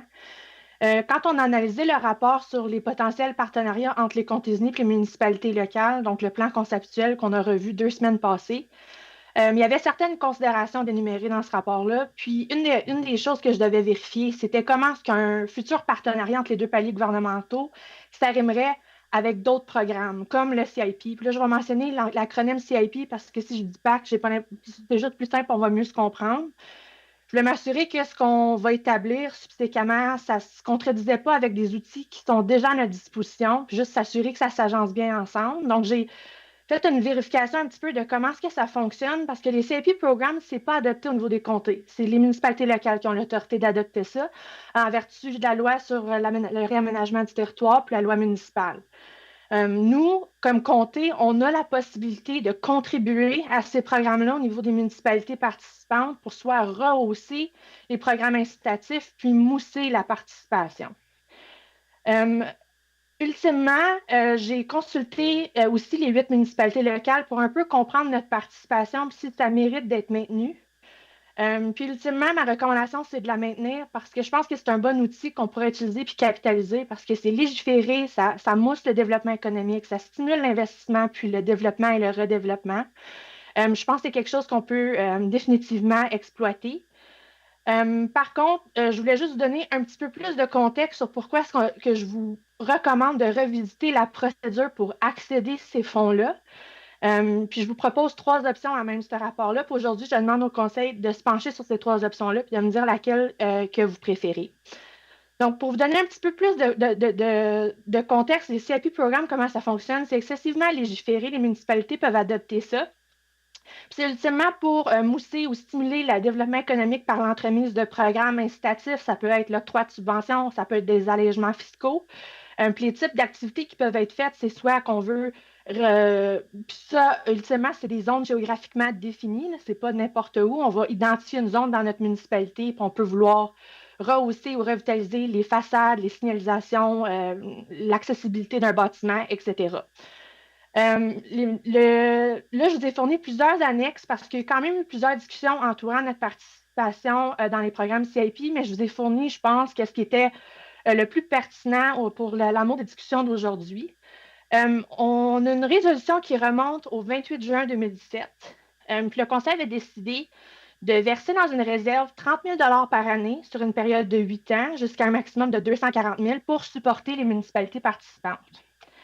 Puis ce qu'on avait décidé, c'était de contribuer à la hauteur de 43 % de ce que la municipalité contribue dans ces programmes-là jusqu'à un maximum de 30 000 $ par année. Et ce transfert-là, on l'a fait depuis 2018. On est rendu à 150 000 au 31 décembre 2022. On est presque à notre maximum de 240 000. Depuis ce temps-là, il n'y a pas une municipalité qui a touché à cet argent-là. On n'a pas participé à aucun programme au niveau des municipalités participantes. Puis, basé sur mes conversations avec les municipalités puis mon analyse, c'est un petit peu au niveau des procédures qu'on crée une limite ou un obstacle quant à l'accès des fonds. Puis je ne vous cacherai pas que les municipalités m'ont même divulgué que ce n'est pas trop clair comment est-ce qu'on se positionne au niveau de notre participation. So the procedure is set out in Appendix C. Primarily, what we're asking is that a request is made 1 year in advance to access our contribution towards the CIP program before August 31st. We also request a detailed plan of improvements and disbursements, and we want the municipality to confirm the funds that are set aside for the program. Prior to receiving the UCPR's support, we ask that the municipality submits proof of completion of that work. And as I've mentioned previously, we are contributing up to 43% of the municipality's contribution, up to a maximum of $30,000. Donc, la façon que la procédure est établie est un peu inconsistante avec comment est-ce que le programme est établi, parce que les programmes CIP, c'est normalement établi sur une base perpétuelle, ongoing, pardonnez-moi l'anglicisme. Lorsque vos municipalités budgètent leur contribution envers ces programmes-là, ils ne connaissent pas à l'avance combien d'applications qu'ils vont recevoir ou combien de personnes vont bénéficier du programme. Donc, en partant de demander à la municipalité de faire une demande 1 an à l'avance, contredit un petit peu le principe, ça rend les choses un petit peu plus difficiles. Puis, il n'y a pas de municipalité, à ma connaissance, qui adopte un budget pluriannuel non plus. Donc, il n'y a pas personne qui adopte un budget 1 an à l'avance. Donc, ça devient excessivement difficile, ultimement, d'accéder les fonds. Donc, en gros, ce que je vous recommande, c'est de revoir la procédure d'accès. Puis, je vous recommande 3 options potentielles. La première option, c'est de contribuer dans la réserve qu'on a déjà commencée jusqu'à ce qu'on atteigne notre maximum de 240 000. Et puis, qu'on revoie un peu comment est-ce qu'on distribue ces fonds-là. Puis, ultimement, notre participation cesserait une fois que tous les fonds seraient dépensés. Donc, je vous ai mis des exemples illustratifs comme à l'option 1, comme Olivier présente présentement à l'écran. C'est vraiment, les retraits, c'est des exemples carrément. Il n'y a pas vraiment, il n'y a rien de réel là-dedans parce qu'on n'a pas eu de retrait depuis le début. Donc, l'idée, ce serait de renflouer la réserve pendant les 3 prochaines années pour atteindre le maximum de 240 000. Puis, à chaque année, on réévaluerait, advenant que les 8 municipalités nous font une demande, combien est-ce qu'on est capable de leur donner. Donc, c'est ultimement la colonne Starting Pool divisée par 8, c'est pas plus compliqué que ça. Puis à chaque année, on réévaluerait ce qu'on est capable de verser, puis on verserait ça jusqu'à temps qu'on épuise les fonds, puis une fois qu'on n'en a plus, on interromprait complètement la participation au programme. La deuxième option fonctionne de façon très similaire, sauf que la contribution envers la réserve ne s'arrêterait pas après 3 ans, une fois qu'on a atteint le maximum de 240 000. On contribuerait à cette réserve-là de façon perpétuelle, parce que le Conseil déciderait, selon cette option-là ou ce modèle-là, de contribuer continuellement au programme. Puis, étant donné qu'on aurait une participation perpétuelle, je ne vous demanderai pas de réévaluer à chaque année combien qu'on verse au niveau de chacune des municipalités locales. Je vous proposerais de le faire aux 4 ans. Comme ça, on a une meilleure prévisibilité, puis les municipalités aussi seraient en meilleure position de planifier combien d'argent qu'ils ont à leur disposition, qu'ils sont capables de redistribuer aux personnes participantes. Au niveau des options 1 et 2, il y a certains éléments à reconsidérer, mais je ne passerai pas là-dessus parce que c'est surtout au niveau d'une politique qu'on viendra aborder ces points-là, mais je vous les ai mis dans le contexte pour que vous puissiez y penser si c'est une de ces 2 options-là que vous préférez. Et puis finalement, c'est tout simplement d'arrêter la participation au programme de CIP. J'ai déjà consulté avec les municipalités. Il y en a 5 d'entre 8 qui n'ont un. Certaines m'ont dit que même s'il est exploité, il est quand même sous-exploité, il n'est pas très publicisé ou il y a pas grand monde qui l'utilise ultimement.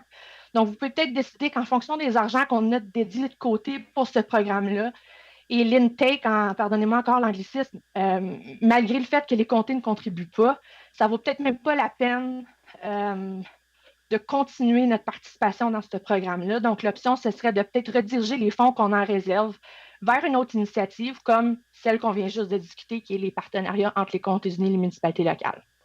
Donc, Monsieur le Président, en petit conseil, c'était vraiment un long résumé. Je voulais prendre le temps un peu de vous expliquer le contexte. Je suis disponible pour prendre toutes vos questions s'il y en a, mais ultimement, ce que je recherche, c'est que vous vous penchez sur une des 3 options qui sont présentées. Merci, Mme Parisien. Monsieur Leroux. Merci beaucoup, Monsieur le Président. Moi, je suggérais option 3. Finis-en, mets ce montant-là dans la réserve qu'on va créer for the previous discussion. Russell Township's probably one of the busiest ones that's using the CIP program locally, and I don't think that the small contribution per project would make it so it's a yes or no for a business owner. I think if they're going ahead with it. So why are we giving them an extra incentive anyways? So ça serait ma recommandation. Merci, M. Leroux. Autre commentaire? Donc, on a une recommandation de M. Leroux qu'on abolit le programme et puis qu'on met en réserve ces argents-là ailleurs. Est-ce que j'ai un appuyeur? M. Laviolette. Tous en faveur? Ceux qui sont contre? We understand what's going on? You're for it? Adopté. Merci, Mme Parisien. Ça règle ce problème-là. On s'en va à l'item 7.3, travaux publics. 7.3.1, TP 004-2023, le rapport d'études sur la circulation dans la communauté de Castleman et Limoges. On a un attachement concernant les études. 347 pages, ça veut dire une bonne étude à lire, hein? Ouais. M. Bouchard? Monsieur le Président, membre du Conseil, oui, effectivement, c'est une longue étude à lire. Donc, qu'est-ce qui est important de l'étude, en gros, c'est que l'administration a vu la croissance dans le village de Limoges et le village de Castleman s'en venir à grands pas et même plus vite qu'on pouvait réagir. Puis sans avoir de frais de redevance au comté uni comme tel, on voulait prendre avantage de savoir quel développeur doit payer quelle amélioration dans les deux villages, soit Limoges ou Castleman. On les a traités deux études complètement séparées. C'est une étude en une, mais c'est deux secteurs complètement séparés. Puis, dans la section 3.5, il énumère toutes les additions qu'on doit faire dans le futur avec la croissance qui s'en vient dans les deux villages. Donc, certaines améliorations représentent des montants d'envergure. Puis nous, qu'est-ce qu'on va faire, c'est d'essayer d'imposer ça aux développeurs, soit une fois qu'ils arrivent avec l'entente de subdivision ou par la suite par une entente de paiement comme tel pour essayer d'enlever ou diminuer les taxes, on va dire, qui sont créées par la croissance comme telle des développements. Donc, comme vous voyez, mais la section numéro 4, c'est tous les concepts de design, ainsi que les coûts estimatifs pour toutes les améliorations ou les intersections qu'on a vérifiées. En gros, ce n'est pas un master plan, mais c'est un genre d'étude approfondie pour savoir comment que ça va coûter pour les améliorations dues à la croissance. Puis nous, c'est notre façon d'aller recouvrir les frais sans mettre... without putting the taxation burden on taxpayers. That's basically what we're looking for. We've done the same exercise, and I'll be bringing a report next committee for Russell Township, which has been for me a great success that we believe, and I want to thank Pierre-Luc on working on this file, especially the Russell Township one. I'm pretty sure we'll have a pretty good agreement with all the developers on this too. Merci, M. Bouchard. Cette étude-là va être implantée lorsque les développeurs vont commencer les subdivisions. C'est exact?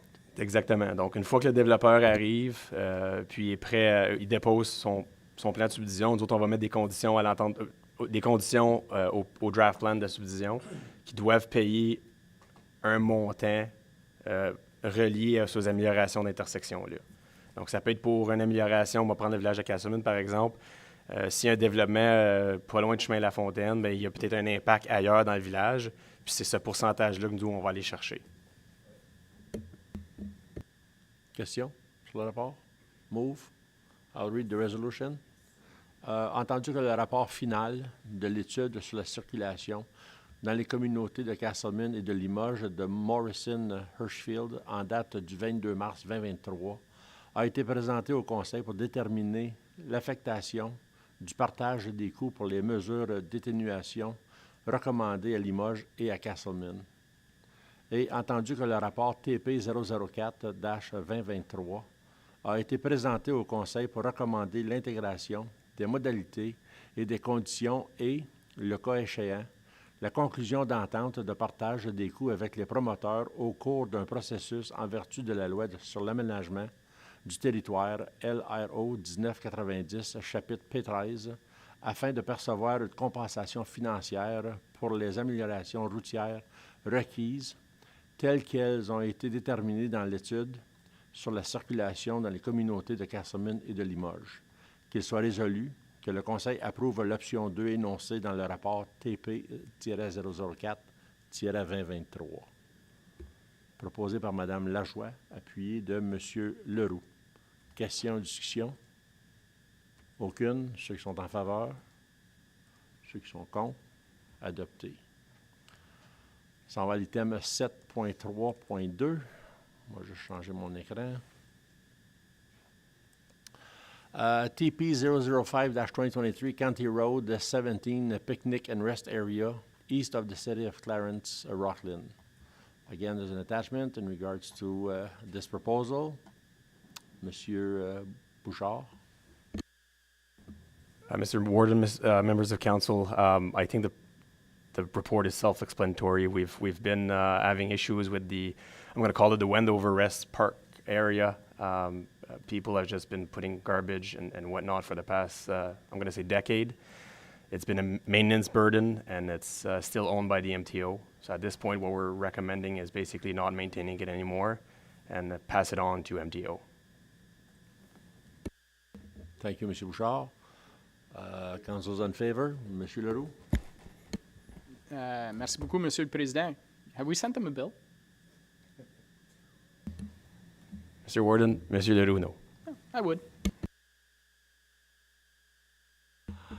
Whereas the report TP-005-2023 was submitted to Council recommending the cessation of all expenses and the maintenance operation of the County Road 17 picnic and the rest area east of the city of Clarence Rockland, be it resolved that Council approves option 2 as stated in report TP-005-2023.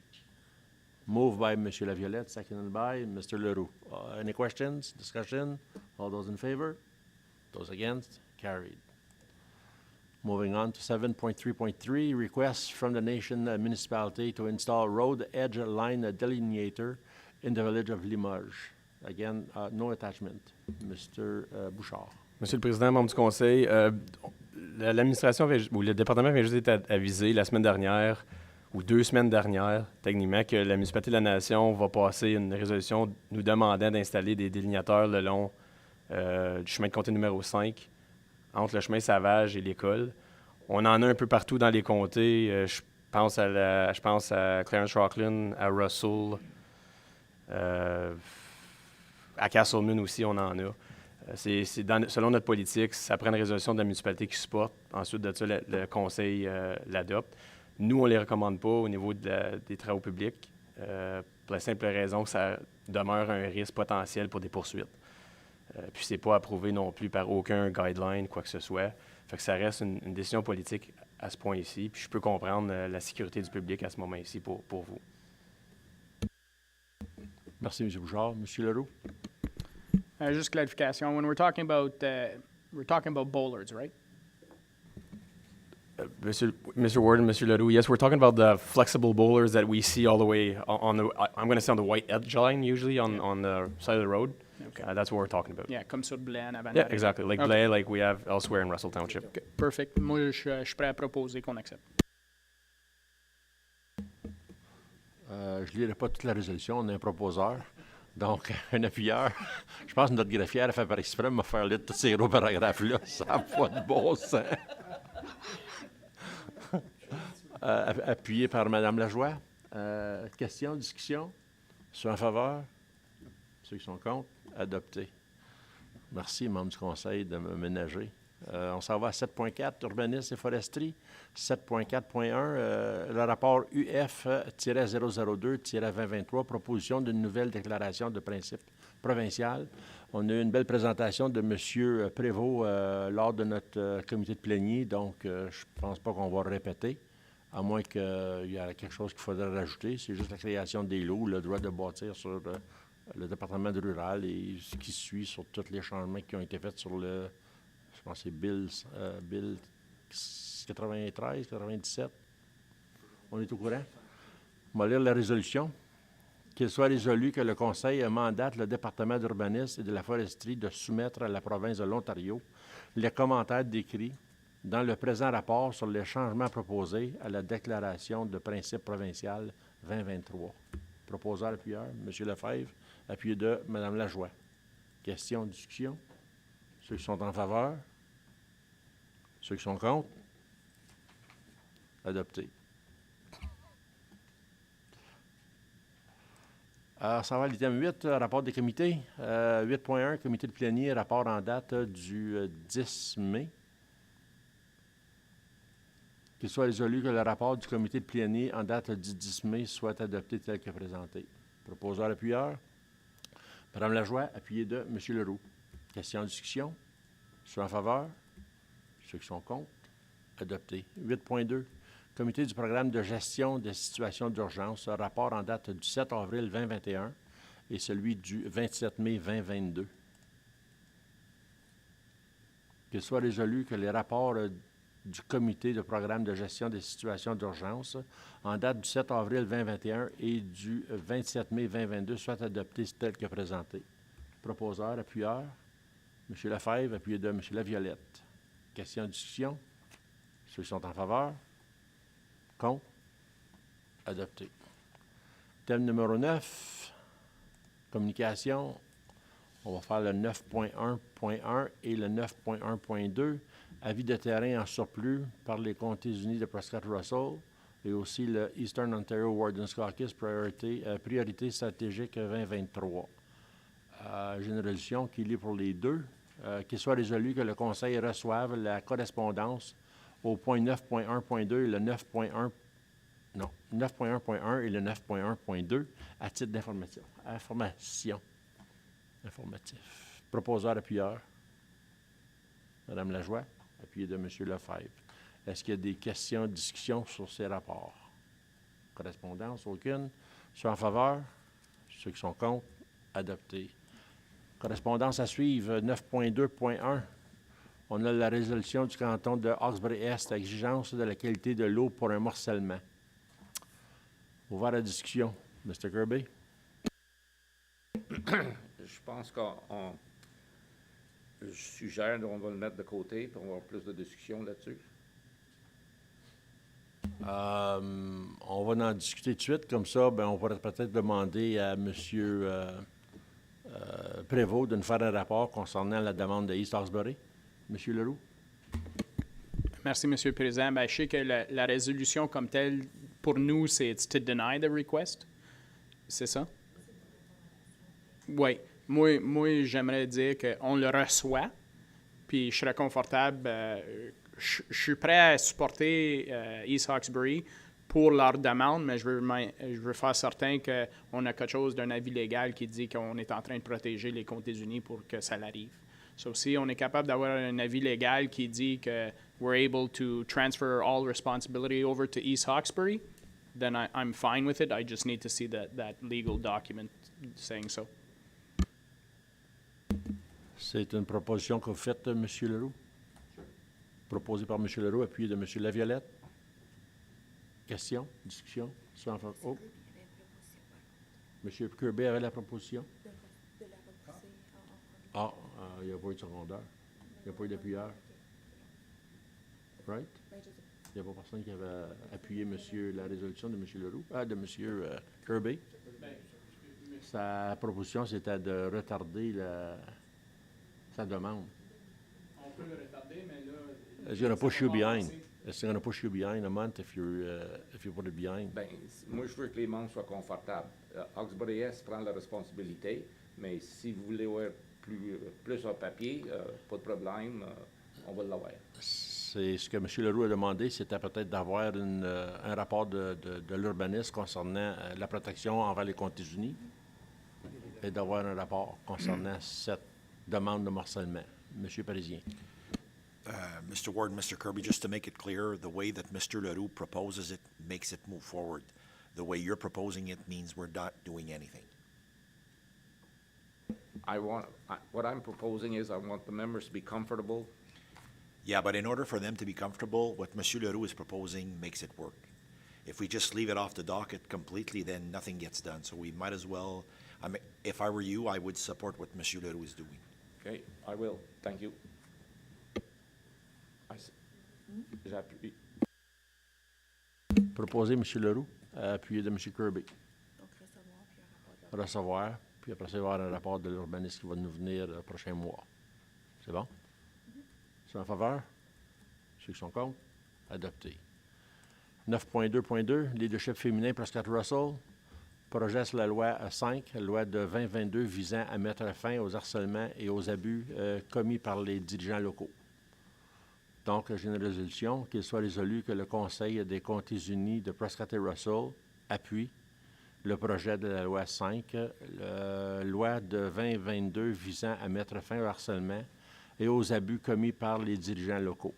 I'm assuming that you guys want to support it, because I've seen in the report that almost all municipalities have voted in favor of it. Madame Lajoie, you're proposing. Monsieur Laviolette, appuyeur. Ceux qui sont en faveur. Ceux qui sont contre, adopté. On s'en va à l'item numéro 10, 10.1, soutien financier aux services de navigation communautaire de l'Est Ontario 211. On a eu une belle présentation faite à notre comité du plénier. Donc, passer à travers la résolution, entendu que le service de navigation communautaire de l'Est Ontario 211 a soumis une demande de financement d'un montant de 10 800 $ lors de la réunion du comité de plénier le 10 mai 2023, qu'il soit résolu qu'un montant de 10 800 $ du compte 6880-0-0-101-0 soit octroyé annuellement au service de navigation communautaire de l'Est Ontario 211 et en un versement unique annuel. 2. Que le montant de 10 800 $ soit revisé lors de l'émission d'un nouveau recensement publié par Statistique Canada selon le calcul de 12 sous multiplié par la population des Comtés unis de Prescott-Russell et que 3. Le financement, comme décrit dans cette résolution, soit assujetti à la signature d'une entente de financement entre les Comtés unis de Prescott-Russell et le service de navigation communautaire de l'Est Ontario 211. Proposeur, appuyeur. M. Lefebvre, appuyé de Mme Lajoie. Question, discussion. Ceux qui sont en faveur, ceux qui sont contre, adopté.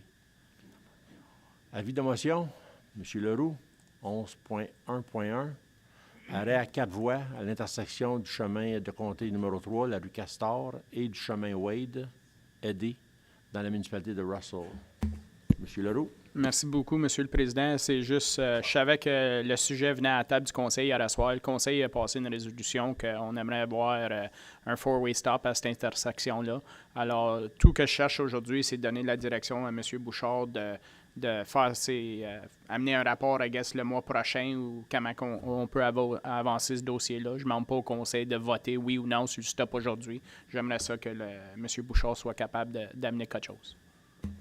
Proposé par M. Leroux. Appuyeur, Mme Lajoie. Tous en faveur? Tous qui sont contre? Adopté. On s'en va à l'item numéro période de questions chef du département. Question period for the head of departments. Council, any questions? Pas de questions. Item numéro 13. Règlement 2023-16 à 2023-22, qu'il soit résolu que le règlement suivant soit adopté par le Conseil des Comtés unis de Prescott-Russell après les 3 lectures. Le règlement numéro 2023-16 ou -16 pour adopter le mandat du Comité consultatif de l'aménagement du territoire. 2023-17 pour adopter le mandat de comité de gestion de la résidence de Prescott-Russell. Règlement 2023-18 pour réclamer certains terrains excédentaires aux besoins de la municipalité. 2023-19 pour établir et exiger les paiements des tarifs. Règlement 2023-20 pour modifier l'annexe A du règlement 2022-08, modification de la limite de vitesse à l'est de Ventlequille. Règlement numéro 2023-21 pour réglementer l'utilisation de l'emprise municipale. Et le règlement 2023-22 pour réglementer les véhicules surdimensionnés et la période de restriction pour les charges réduites. Proposeur appuyeur, M. Lefebvre, appuyé de M. Leroux.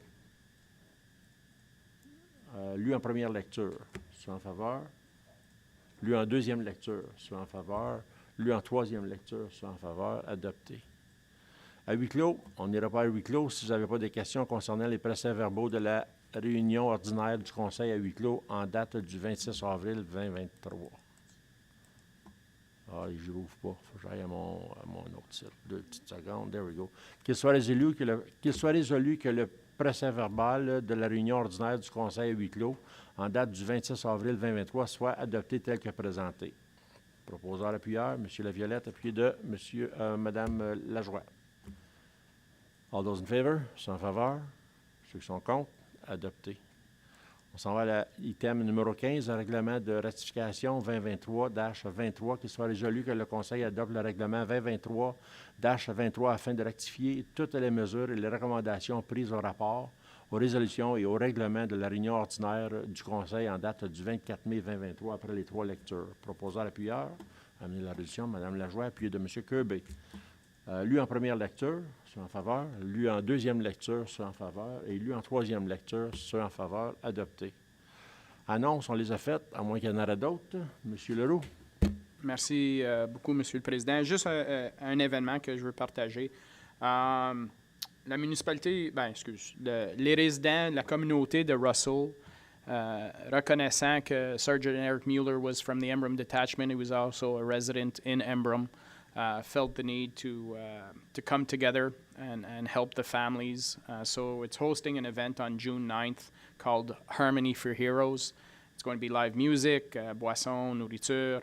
Ça va être un party, ça va être un bon temps, mais le but, c'est pour un levée de fonds pour les 3 familles affectées. Qu'est-ce qui est arrivé? So, c'est juste pour mentionner ça. Les billets sont 20$ chaque, sont disponibles en ligne sur le Russell Trivia page. Puis, si vous êtes intéressé, vous avez des questions, n'importe qui peut me rejoindre. Merci. Sure. Merci, M. Leroux. Autres annonces?